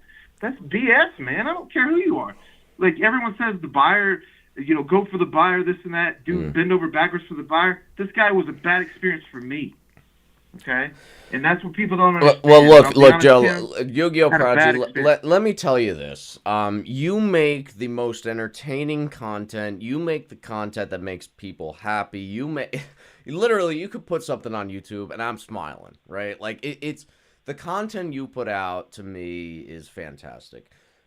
The only thing it's a hard time for me to understand, like, with Ruxin, for example, like, yeah, I understand you had a misunderstanding there, and maybe you had a misunderstanding with the blisters, but when you had a misunderstanding with Ruxin, it's kind of tough, because he has always done, you know what I mean, like, the right thing. There's never been a situation where I could go to Ruxin and say, he has done wrong, right? Like, and it's not like because he has all these subscribers, like, he was always like this before all these subscribers, but I'm not going to get into the whole drama. I will say this to you. I really hope you and Ruxin, I really hope you and whoever needs to be, resolved with, I really hope that does get, in fact, resolved. I think that you have expressed your interest in the community. You have provided quality content. I feel like, saying, that, oh, I don't agree with him, I don't agree with her. This isn't what this channel's about. I'm not here to cause drama. I'm not here to cause conflict, but I'm happy you were able to come on here and really, express your opinion on the matter. I really do, and I feel like maybe it would be worth, look, I mean, you did something that nobody else did. You went on Pawn Stars. You went and showed national television about Yu-Gi-Oh cards, which is awesome. Like, I'll be honest with you, that is amazing. So I'm never going to fault you for that, and I'm never going to fault you for your content, and I'm never going to fault you for, you and I have always been one-on-one, never an issue, right? But I will say this, like, I hope in the long term, like, you do hopefully rectify whatever happened between you and that other buyer with the blisters, between you and Ruxin. Like, I just hope that all evens out. But I do appreciate you for calling in, Joe, and I really do appreciate everything that you've said. And it is, you know, it is important to get your side, because I feel like sometimes a lot of people just hear one side and that's it, right? Like they're done. You know, they hear one side and that's the end of the story. But I do appreciate you calling in, and I really do appreciate you expressing your opinion on this matter. Anybody else want to give a call? Let's, on a more positive note, thank you again, Joe. Thank you again, Nicole. I really appreciate you calling in. Tristan, I mean, you have been unbelievable tonight. Tristan, I mean, you got to call in. For all these top chats, you have to call in at this point. Hopefully we can move this along and talk about more of Tyler the Great Warrior, right? So I'm seeing from Kaiser, Rux and Cardinal Sin's videos are dull. They are... All right, so we got somebody calling in. Who is this, if you don't mind me asking? Hello? Yes, you are on. Let me just ask who you are before you actually get on the line. Oh, no problem, man. My name is D12 YuGiOh 92. I just started collecting last year in Yu-Gi-Oh, so I follow your channel and I want to jump on and just say some things. Oh, awesome. Thank you. And you said it was, what was it? I apologize. Your username was? D12 YuGiOh 92. D12 YuGiOh 92. Awesome. Well, I assume you're born in 92. I was born in 93, so we're right in the same area. So you're probably, 30 now or 29? 30, yes, sir. Awesome. I'm 29, so we're getting old, man. I know, yeah. Your name is Tim, right? Yes, yeah. Nice to meet Okay, you, and cool, thank you for calling in. And have you been a long-term subscriber, or are you just coming in? I've been subscribed to your channel probably for about a year or so. I really like your content. So I was like, man, you going live and talking about the card, Tyler's card. I was like, bro, I got to jump on and see if I can get, say some things. And just, also congratulate your work and what you do for the community. Well, thank you. I do appreciate it. Look, I mean, I'm a radio guy. I love radio. I love calling in. I love interacting with the community. I need to do more of this kind of stuff. You know how many subscribers I've gotten since this video aired? 1. So here we go. Really? We're making big strides here. Here we go. All right. Wow. Cool.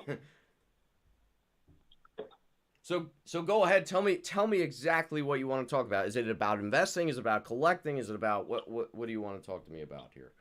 It's probably about everything. Just for one, the Tyler the Great Warrior card. I remember seeing it, a video on it a couple of years back, and I was just like, dude, this reminds me of like Super Saiyan Goku. So I thought that was like the coolest shit ever. Yeah, and then for the fact that it went for over $250,000, which is insane to me. I'm like, what? So yeah, that for one was monumental, and I'm happy for Tyler. I did have some questions about investing and collecting as well. Okay. Yeah, so I'm kind of torn. So like I'm really into the vintage, like LOB, MRD, PSV, all that stuff from back from 2002 and up. I've gotten a lot of recommendations from other IG sellers who say just buy the 10s or buy the 10s. Don't buy like 9s or 8s. And I'm like, but 10s are almost nearly, to the point to where you can hardly even afford them. And you look at how much they're jacked up on prices. Not that they're not worth it long term, but in your advice, what would you say would be like for starters to kind of start rolling into? Because I have some things from LOB that are like PSA 9, PSA 8s, but nothing like a Blue Eyes, nothing like that, but just commons and things like that. And I really want to like look into PSV more and MRL. So what would you think? Well, I'll be honest with you. If you're looking into MRL, you got a good chance of getting 9s and 10s, because MRL, statistically, that set was made beautifully. You got great centering. You got great corners and edges straight from the pack. If you look at PSV, you look at Jinzo, you look at Legendary Fisherman. Someone in the comment section's got to tell me what the other ultras... Buster Blader, right? Yeah. Those cards are insanely hard to grade as PSA 10s because they had some waxing on the back, but more importantly, coming out of the pack, they had some centering issues. So I think the PSV first edition Jinzo is one of those cards. Right now in a PSA 10, it's about 4,000 to 5,000. During the peak in COVID, it was about 8,000 to 9,000. I feel like that's a card. If you're going to invest in PSV, that's a card you want to buy, because I think everybody in the Yu-Gi-Oh community knows exactly what Jinzo is, what it was, what it will be. Man, Joey Wheeler, Esperoba and Joey Wheeler, you can't beat it. Dude, I mean, that card, like, if you know Yu-Gi-Oh at all, you know Jinzo. Like, if you know... And here's the issue with Jinzo, is a lot of people are afraid, and even me, I was afraid because Jinzo, what was it, 4 or 5 years ago, there were cases of PSV, first edition, Pharaoh Servant first edition cases and cases and cases and booster boxes going up on eBay. So basically what happened was with Pharaoh Servant, I don't know how it happened exactly, but there were a lot of booster boxes, factory sealed cases, 24-pack booster boxes coming out of the woodwork. I think it was because there was some sort of storage unit, some sort of sellout. I don't know exactly what the content was behind it, but that scared me away from PSV because I was like, oh my God. And MRL is another one. I said, look at all these boxes in the market at $200 a box. You're going to pull, you spend $1,000, you're going to pull like 2 or 3 Jinzos, right? So this is at the time.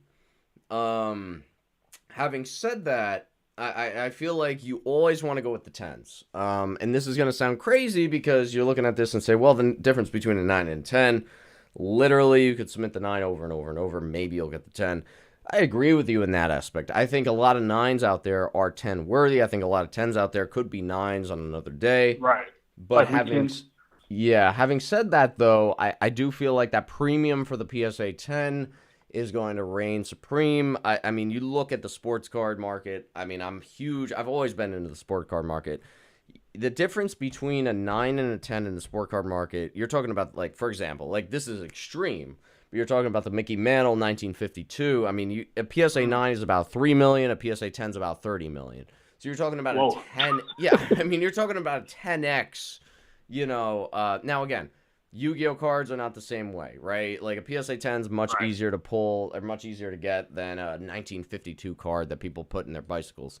But at the same time, when it comes to investing, you always want to get the first edition, right? You always want to get the highest grade possible, and you're golden at that point. So personally, if it were me, if I had the option to say, okay, I want a first edition PSA 10 Jinzo, or I want a PSA 9 Buster Blader, PSA 9 Toon Mermaid, PSA 9 Toon Summon Skull, thinking of MRL and PSV, I would rather have that one grail of PSA 10 Jinzo, because that's the stuff that typically really does rise as things get heated, especially when it comes to the grading service. I feel like PSA, and I hate to say this, PSA is not going to like me for saying this. I don't have any affiliation with this company. But PSA has been grading much more difficult. So I was getting PSA 10s. You talk about 4 or 5 years ago. I was getting them easy 10s. You submit a card right now to PSA, the odds of you getting that 10, very, very unlikely. Very, very unlikely. Yeah, I've been seeing that a lot.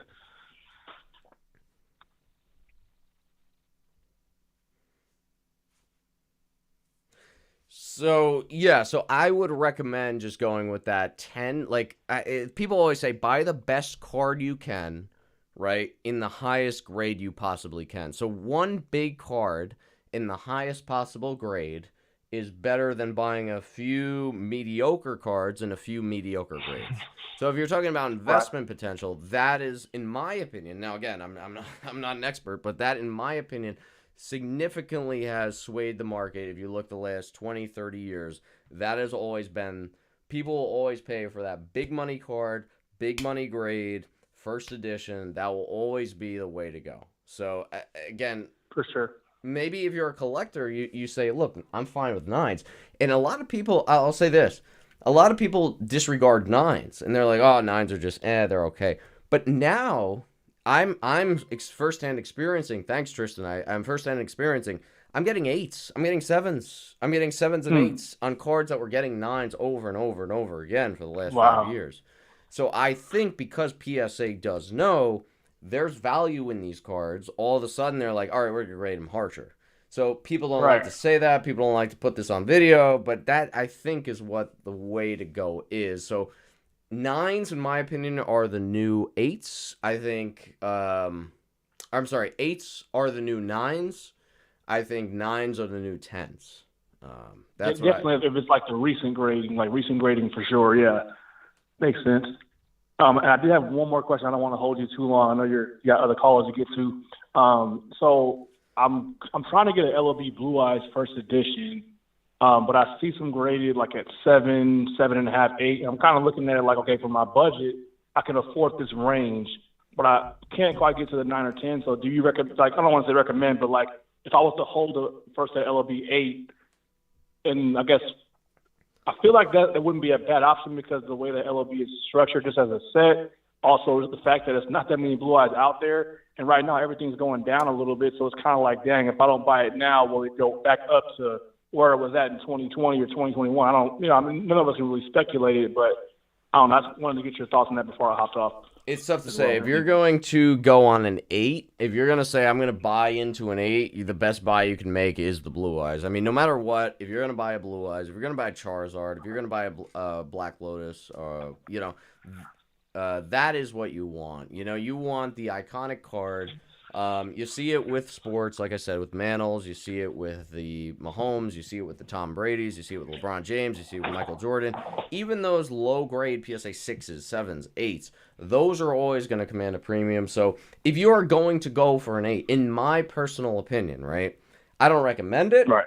I think you should go for the 9 if you can, but obviously financial restraints. If you're going to go for an 8, I think if you're going to choose one card to say, I'm going to go all in on an 8, it's better to go all in on a Blue Eyes than it is to buy 5, 6, 7 cards in 9s. Man-Eater Bugs in 9s, the Swords of Revealing Light, Regeki in 9s. You're better off buying that one specific card in that 8 grade. Now, is this to say that the Blue Eyes is going to go up X amount of dollars in the next 2, 3, 4, 5 years? I can't guarantee. It's just, who knows what's going to happen. But I would put my money more on people wanting that significant card more than wanting higher grades of the less significant cards.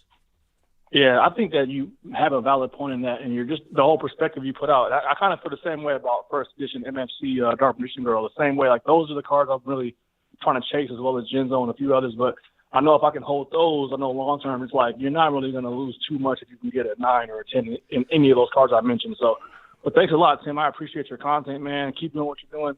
I'll be definitely just jumping on more often and see more of your videos too. Thank you. Well, awesome. I appreciate you subscribing. I appreciate you sharing. If you, again, anybody that's into Yu-Gi-Oh, go ahead and share this video, share the comments, share everything. I'm more than happy to answer these questions. I appreciate it. I'll make sure to share it on my IG story and tag you. Oh, sure. Thank you, man. I appreciate it. I really do. No problem, man. Have a good night. You too.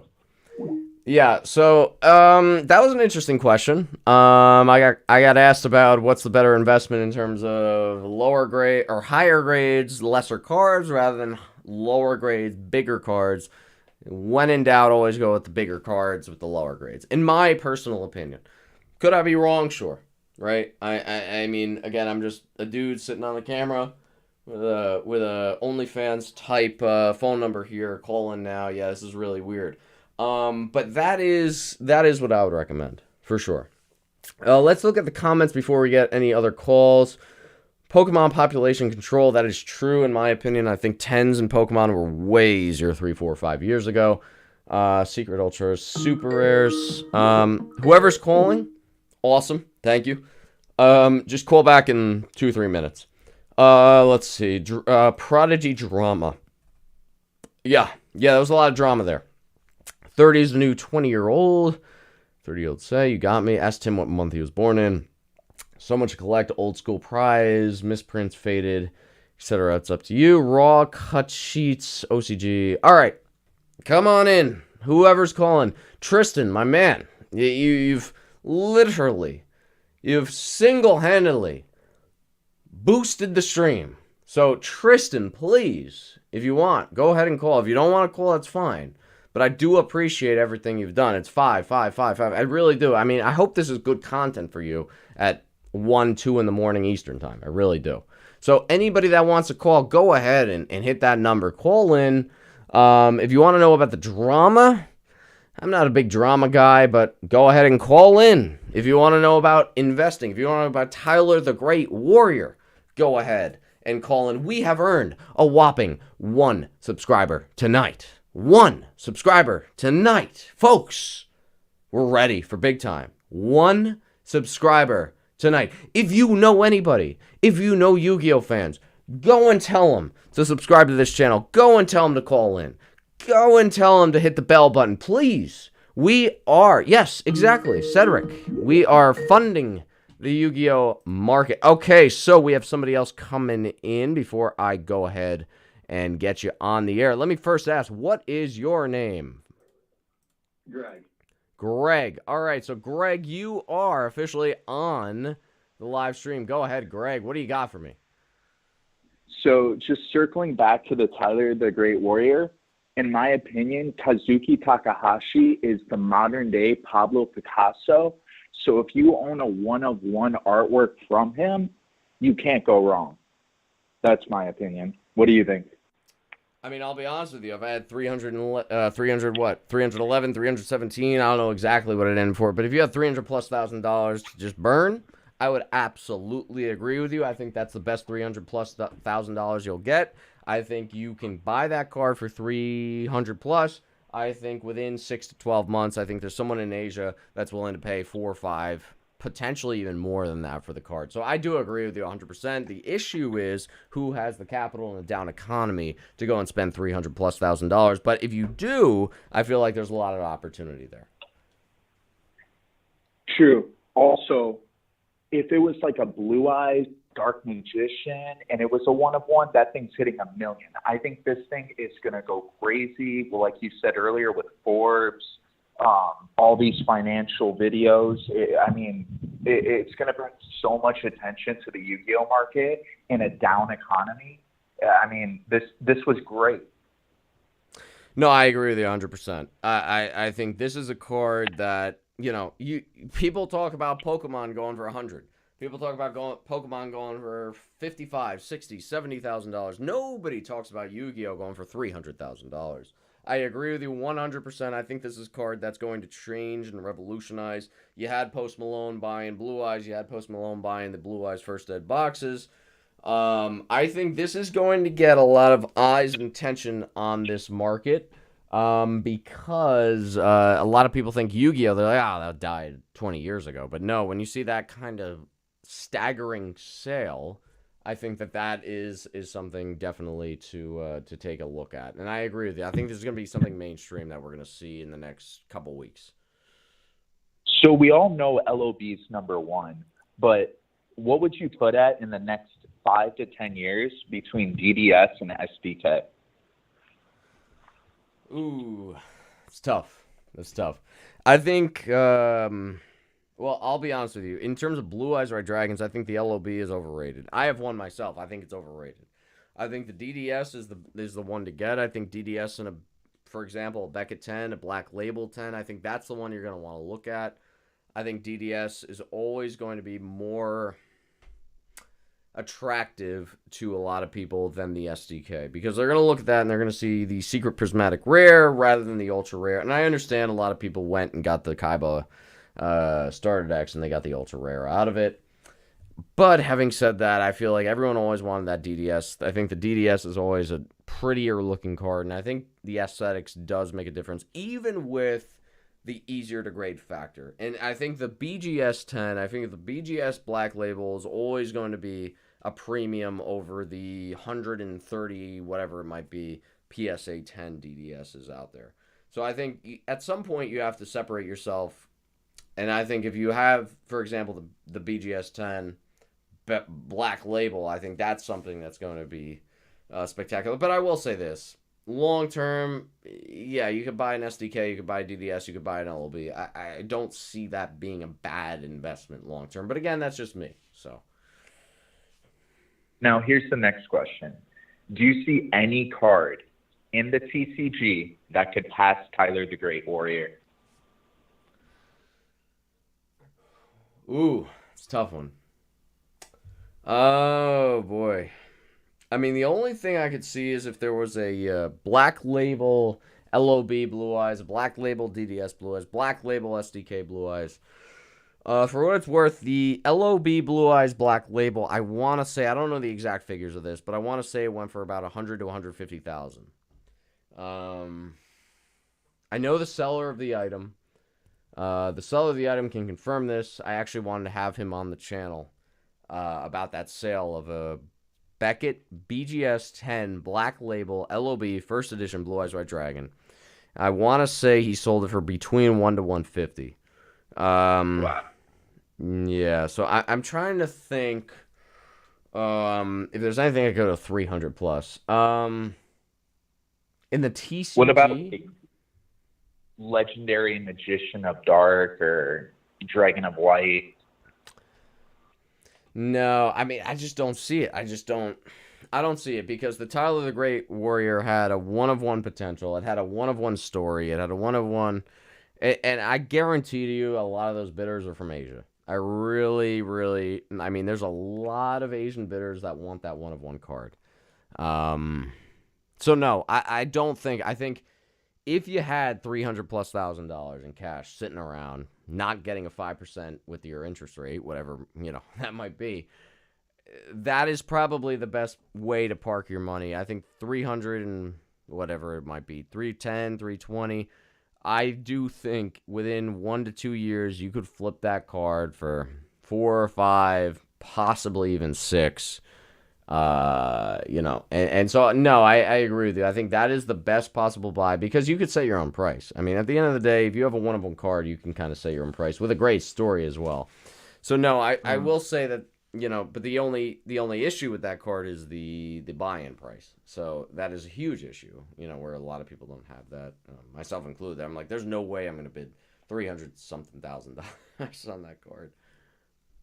Now, do you think that if he would have included the artwork and not got it graded by BGS, it would have went for more? It almost feels like it being a 7 could have decreased the value. Does that make sense? No, of course, yeah. I've had a lot of comments about, well, why'd they get it graded by Beckett and it came back 7? Oh, that's going to tank the value. At the end of the day, it's a one-of-one card. Whether it comes back a PSA 1, Beckett 1, Beckett 3, PSA 3, it's a one-of-one card. I mean, sure, maybe it will be better if, it came back at 9.5. If it came back at PSA 10, of course, it might raise the value there, but it's a one-of-one card, so a lot of people say they should have kept it in the case. I don't blame them for not keeping it in the case because there's more liability in that aspect where the buyer could go and say, this wasn't in the greatest condition. So I don't blame them for going. I blame them for going to Beckett instead of PSA, to be honest with you. But did what he did, and I think it worked out well. Yeah, he's happy. And then my last question before I hop off. What's your thoughts on the Mattel figure Cyber Dragon? That's also a one-of-one. That is a great question. Great question. There was a lot of drama, controversy about that card. That's a great question. Now, as we know that is a one-of-one card, we don't know. There could be a bunch in a warehouse sitting somewhere. We don't know. The Tyler the Great Warrior we know is a one-of-one card. We can't say the same thing about the Cyber Dragon Mattel figure. We can't say the same thing about potentially a Mattel figure, Blackluster Soldier, Ancient Gear Golem. We don't know what's out there and what's not. We don't know the origins of that Cyber Dragon. If anyone does have the origins of that Cyber Dragon, please comment below, call in. I'm very interested in actually hearing about the origins of how that card actually came to be. At this point, sure, it's a one-of-one card. I am very nervous. If I was buying that card at $10,000, I would be very nervous that is not the only one out there because I just don't feel like when you make sheets of cards, I don't feel like you're just going to make one. I feel like there's a bunch. I feel like maybe a bunch got tossed, maybe a bunch got burned, maybe a bunch got thrown out. I don't feel like there's just one. So that scare, I think, took a lot of people away from it, and I think that scare will also continue to keep a lot of people away from it. Even though right now, if you bought it for $10,000, I do think you can make money on that card for sure because there hasn't been anything of the surface since, right? So I do think you could probably double, triple your money on it. Risky buy, though, I will say that. Tyler the Great Warrior, you kind of know what you're getting. The other thing, too, is Tyler's been authenticated. The Cyber Dragon, do we even know if it's real? From PSA's standpoint, it is real, and I do, from what I saw online, from what I saw on videos, from what I saw on the internet, from what everything points to me as real. My thinking is that it kind of was an employee kind of saving a card from being destroyed, and it kind of got passed down. The other thought of thinking was maybe it got leaked into the Cyber Dragon Mattel figure. I don't know. From what I understand with the Mattel figures, a lot of them went actually into the Middle East. For example, Bersintrix and stuff. Like that figure with card went into the Middle East in, I don't know, was it Jordan? I believe it was Jordan. So I don't know exactly what that card, the history, what I think really happened here was that the card was not allowed to be in the United States for whatever reason. I think they kind of shipped it off to Jordan. I think they didn't get it back in time, and that's how it kind of got leaked. I don't know how the Cyber Dragon happened, but what I understand was it was in California, which means more towards the Asian market. I don't know exactly what happened there. I would be very hesitant investing in that card. If I had the card, I would definitely want to look to sell it quickly. Will that be the only one? There's a very good chance it will be, but is there a chance that 200 of them don't pop at a warehouse somewhere? That's another possibility. True, true. Thanks for having me. I just want to mention you have the best voice in Yu-Gi-Oh! But I'm going to hop off now. I appreciate it. I appreciate it very much. Thank you very much. All right, so thank you. So we just had somebody else coming in. I do appreciate you calling in and the voice. I mean, look, I'm just trying to talk and have a good time here. Okay, we had someone else calling in. Tristan, one more time, $20. Dude, you're the man. Thank you. I appreciate it. And for not even calling in. I mean, that's fantastic. We lost a sub. What's going on? I agree, Cedric. What is going on? Oh, we gained somebody. I don't think there was a little alert there. But someone else was calling. I don't know exactly who was calling. So feel free to go and call back in if you want to call back into that number. Please let me know. It's almost 3 a.m., folks, so I am actually getting a little tired. Call ahead here. Call ahead. Let us see who we got coming up.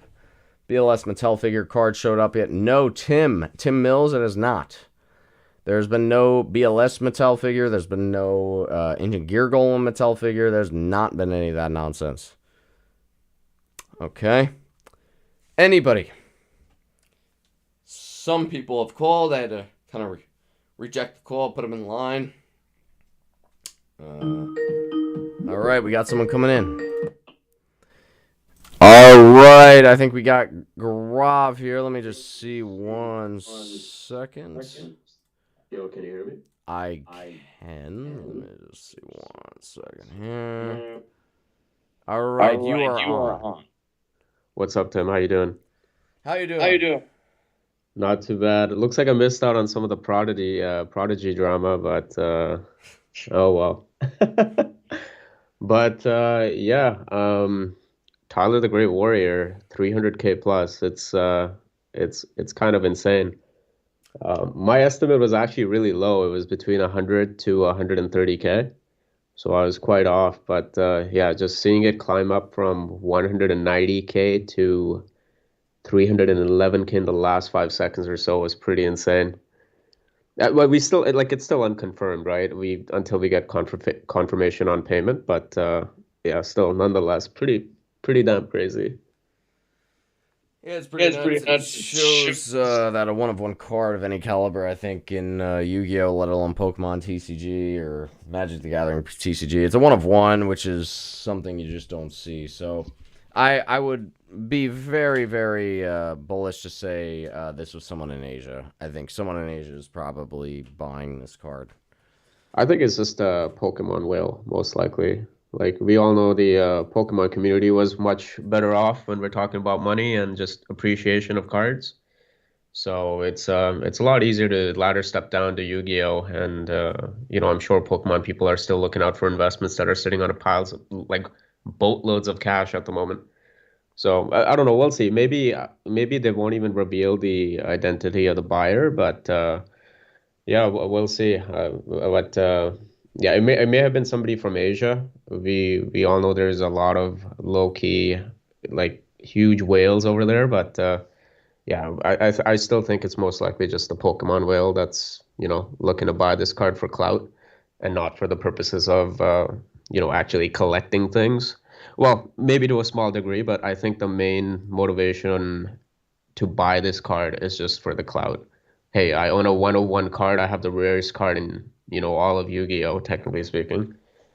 I think the only other card or cards that could trump this in price possibly is just a, you know, World Series cards like King of Destruction, etc. The official copies. Yeah. Do you think the person who bought this at $300,000+, do you think they're going to be a reseller? Or do you think they're going to keep it? I think whoever is buying this, didn't matter who the winner was, but they're gonna buy it to keep it temporarily, just for the clout, and then eventually, as soon as they have the opportunity, they're going to sell it off to somebody that's going to offer them, a hefty sum. Like even if it's for 400k or 500k, you're still making 80 to 100k profit, right? Could be a fucking Saudi tycoon, that was some of the things that people on Omar's Discord were saying. So who knows? I mean, like, do I want $300,000 tied up into a card, like into a speculative asset? Like, it's rare, sure. It's very iconic, sure. But I think with 300k, you could just get so much more out of the hobby. You can probably complete almost every single goal and grail card there is in the hobby, excluding prize cards, for that with that same amount of money, right? No, I agree. I agree. I will say this: it's if I had the cash to be like, all right, I could put 300 plus. I do think that, yeah, it just takes one buyer. That's the thing with this card. It takes one buyer to say, all right, I'll go 4 101, or right? 500. So Yeah. name a price, and you just gotta luck out with the buyer, and you're set to go. But again, I don't think anybody that we might know in the Yu-Gi-Oh community who's an actual collector and not an investor or whatever would dish out this type of money for that card. I'm sure as collectors, we would all love this card, 100%. But, how many people do you know that have 300k to spend on something like this for the sake of primarily collecting it first and then seeing it as an investment later, right? I can't really name anybody in the Yu-Gi-Oh community exclusively. Yeah. No, I agree with you. I think it's someone that has more money than than you could Yeah, imagine. Yeah, for yeah, sure. and maybe it's even a group of people that came together and chipped in their share like into the pool of money. They got together and they ended up buying the card. Who knows? But like 300k is a lot of money. Like the PSA 10 registry set sold for like 70k, right? So you can just get the most iconic set in Yu-Gi-Oh's history in PSA 10 Master. It's fully complete, and you'd still have $240,000 USD left.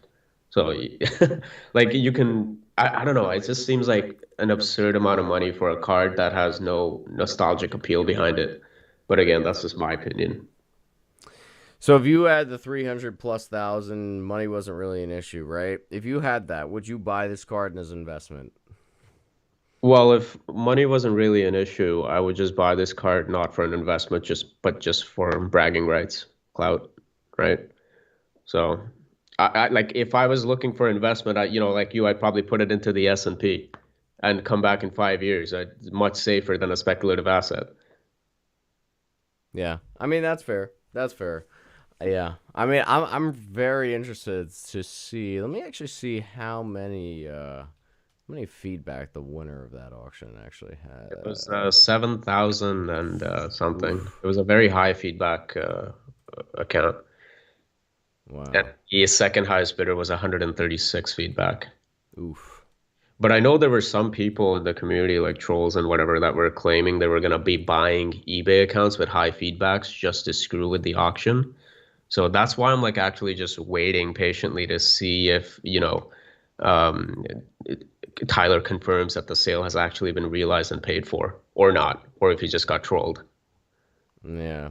I do think, I'll be honest with you, I do think that's going to get paid for. And I do think that whoever bought that card is going to get offers of 4 plus. I really do. I really Yeah, do. maybe not immediately, maybe down the line though, because I think it doesn't matter if you're in Asia or Narnia, like you knew this auction was happening, right?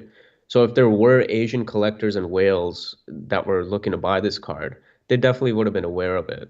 And I know eBay had this barrier where you have to have a US address, but that could easily be bypassed, right? You could always use a middleman or whatever. So I think the people that had the money for this card and the interest were pretty much all aware of it. This was like made headlines everywhere, right? Like it's the biggest Yu-Gi-Oh deal in a while since the actual boom itself. So I don't think anybody's going to be willing to pay over 311k right now. Maybe down the line, if it ever goes up for sale again, it'll probably likely end up being like a private sale for possibly much higher.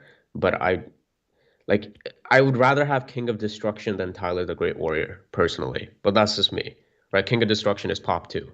And it's a, prize card. One of the best prize cards out there. But yeah, it's a huge risk at these levels to tie up 311K, cross your fingers, and then hope it sells for more down the line, right? But again, I doubt the person who actually spent 311K on this is actually worried about money. They have money to blow, most likely, and they can wait. Yeah, no, I agree with you. I mean, I think if they're gonna put 300 plus in this, I think they're gonna win. I think it's as crazy as it sounds. I think they're gonna do well. I mean, whether it be in 6 months, whether it be in 1 year, 2 years, 3 years, I think they're gonna do well in the court. Yeah, most likely. Yeah. So what are your thoughts on Beckett, the Beckett grading of 7? I mean, a lot of people had some issues with that. Oh yeah, no, like Omar and some other people mentioned this too, and I completely agree with them that like they should have just gone down the route of PSA and just getting it authenticated, right? And that in itself would have added so much more value and would have potentially made the final bid amount much higher as well. The other thing they could have done alternatively is just not take it out of the case, the original case it was in, and then sell it as is, right? I think if if Tyler had done that or just simply authenticated with PSA without a grade attached to it, I think he would have gotten a higher amount. It's very likely that he would have. Just the 7 itself and it also being in a BGS slab does slightly devalue it. Like, you can tell me all you want, oh, it's a pop 1 card. It doesn't matter if there's damage. It does. It's going to affect the price no matter what. If I put Tyler the Great Warrior through the laundry machine and it comes out all crumpled, it's going to affect the value, man. If it's a BGS 7, maybe not by much, sure, but it's still going to put a dent in its final bid amount, right? So I don't know what they were thinking when they chose BGS and then they chose to actually grade it as well. Uh, I think it's just keep it in the original case, right? Don't crack it open. Just keep it as it is in its original state, and it's just that much more authentic. Yeah, it's tough. I gotta say, I might disagree with you on that because I feel like when you do encapsulate the card, whether it be graded, whether it be authenticated, I do feel that adds validity to the card because if someone were to buy it already encapsulated from Konami in the screw down case, I feel like there's more potential for disaster there. Them opening the case and saying, "Oh my gosh, this card's in way worse condition than I expected," and then it's a whole fiasco of them trying to return the card. I will say this. If I were him, I would personally do it with PSA rather than Beckett. I don't know why you went with Beckett on that, but Would you grade it with PSA if you sent it to PSA or just authentication? tough call. I mean, if it were me, I would take it out of the case. I would look at it, and if I'm like, this card is like Yeah, this card's terrible. dented. Yeah. I'm going with the authentication. Yeah, for exactly right. Exactly. Yeah. Yeah, but again, even with PSA, you have to take their authentication process with a grain of salt because me and you have both seen obviously fake LOB cards in PSA slabs. But again, PSA would probably be giving this card a lot more attention than, the LOB card 1 in a million that comes in. But still, yeah, authentication all the way, 100%. Screw BGS, they're a terrible company. They've made terrible moves, and that's reflected in their, slab prices falling through the floor. Yeah. Well, thank you. I appreciate it. Grubb, thank you very much. I appreciate you calling in.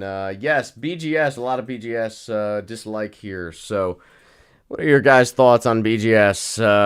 Yeah, a lot of people are really bearish now on BGS and bullish more on PSA. Obviously, PSA in the last, I would say, 3 to 4 years has really taken over. So I do appreciate you calling in, Gaurav. Let me see if any of the last people want to call in. I saw a strictly sealed comment. On that. Let's see. We got 2:53 in the morning Eastern time. My goodness. Anyone else got any last final thoughts? Anybody else? Anybody going once? Going twice. Let's see. PSA would charge so much more in fees. That's correct. Let's see. Tim is not even listening. I'm getting tired. I'll be honest. I'm getting tired. Let's see.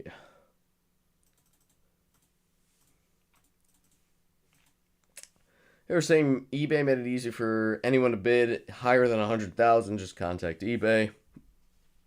Con man, strictly sealed. Some more drama tonight, folks. More drama. CGC, would it have been possible 10?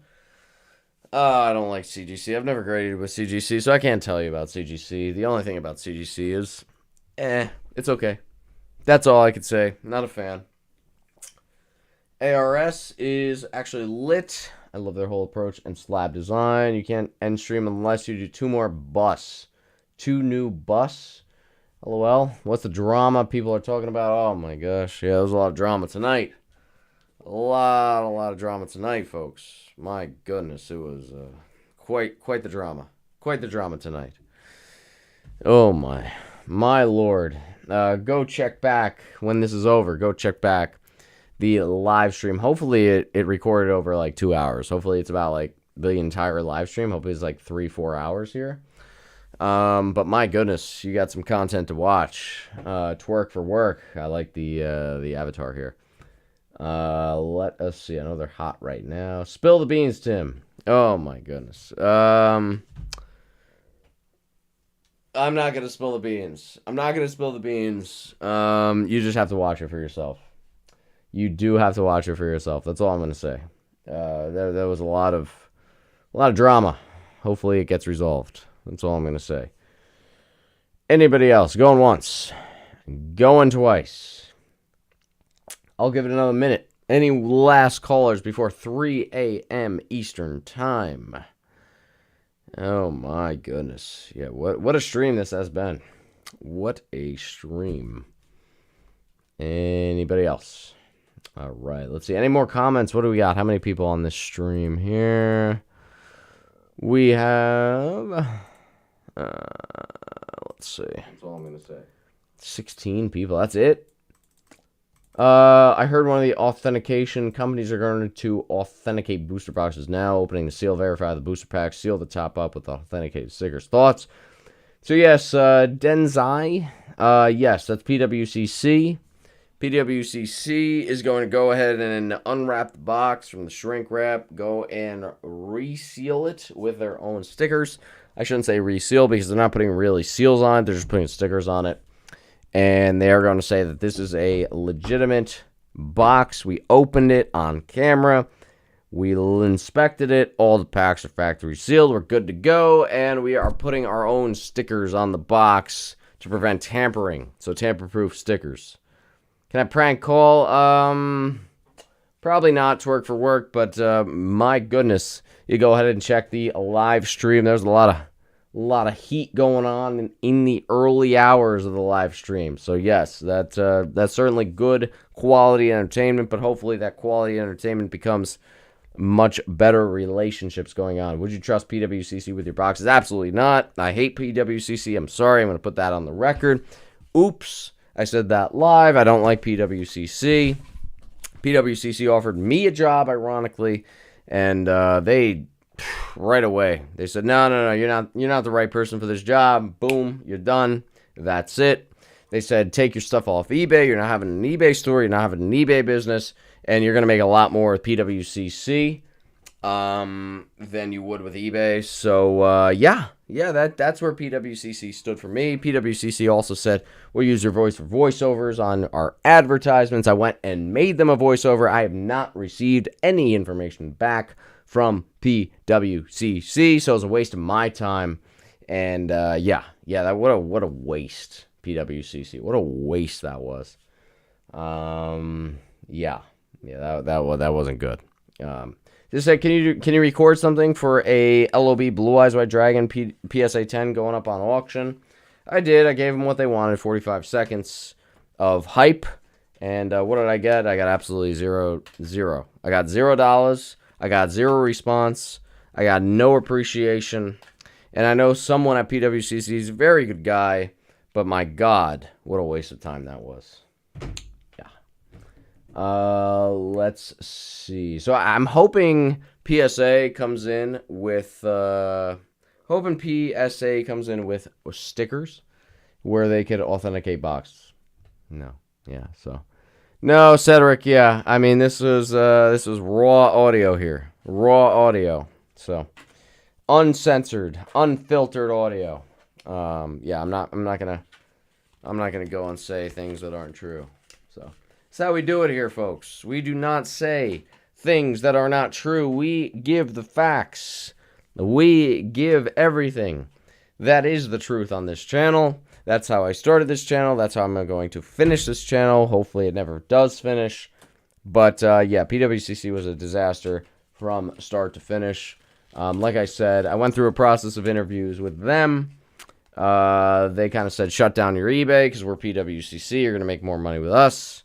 And I said, no, I don't think so. So from then on, they said, are you really bullish about the market in 2020? I said, to be honest with you, mass-produced Pokemon cards, not really. And that was it. And that was it. God forbid I give the truth in my opinion. So, and like I said, I was asked for a voiceover, and I wasted my time. So, that was it. Let's see here. Any other comments? Let's see. It's now 3 a.m. My goodness, it's getting late. Whew. Going once. I'm gonna give it 10 seconds. 10, 9, 8, 7, 6, 5, 4, 3, 2. What do you do for work? Tim, twerking is a great side hustle. No, I don't twerk, unfortunately. I don't think I could twerk, honestly. Even though I have the OnlyFans set up here with the colon now, with the phone number at the bottom, no, I can't twerk. So, no, I've done a bunch of different things. Thoughts on recent Pokemon drama. What's a Pokemon drama going on? What is that? I don't know, 17 people. Oh, this is not good. We're dropping like flies, folks. What do you do for work? Oh, my goodness. Dropping like flies. What is the Pokemon drama? What do you think of the card repair tech? Is that just what card care and all this nonsense to wipe your cards down? That's what it is. I mean, let people use it, right? I mean, why not? All right. 10, 9, 8, 7, 6, 5. Oh my gosh. Do you think we could see card repair on the next 10 years? Sure, I think we could see that. Employees stealing from the factory. I don't know about that drama. That's drama. I just woke up from the UK. I'm sorry. Go watch the stream. It has been a doozy. 5, 4, 3, 2, 1. Good night, everybody. I hope you guys enjoyed the stream. Until next time, YuGiOh Tube signing out.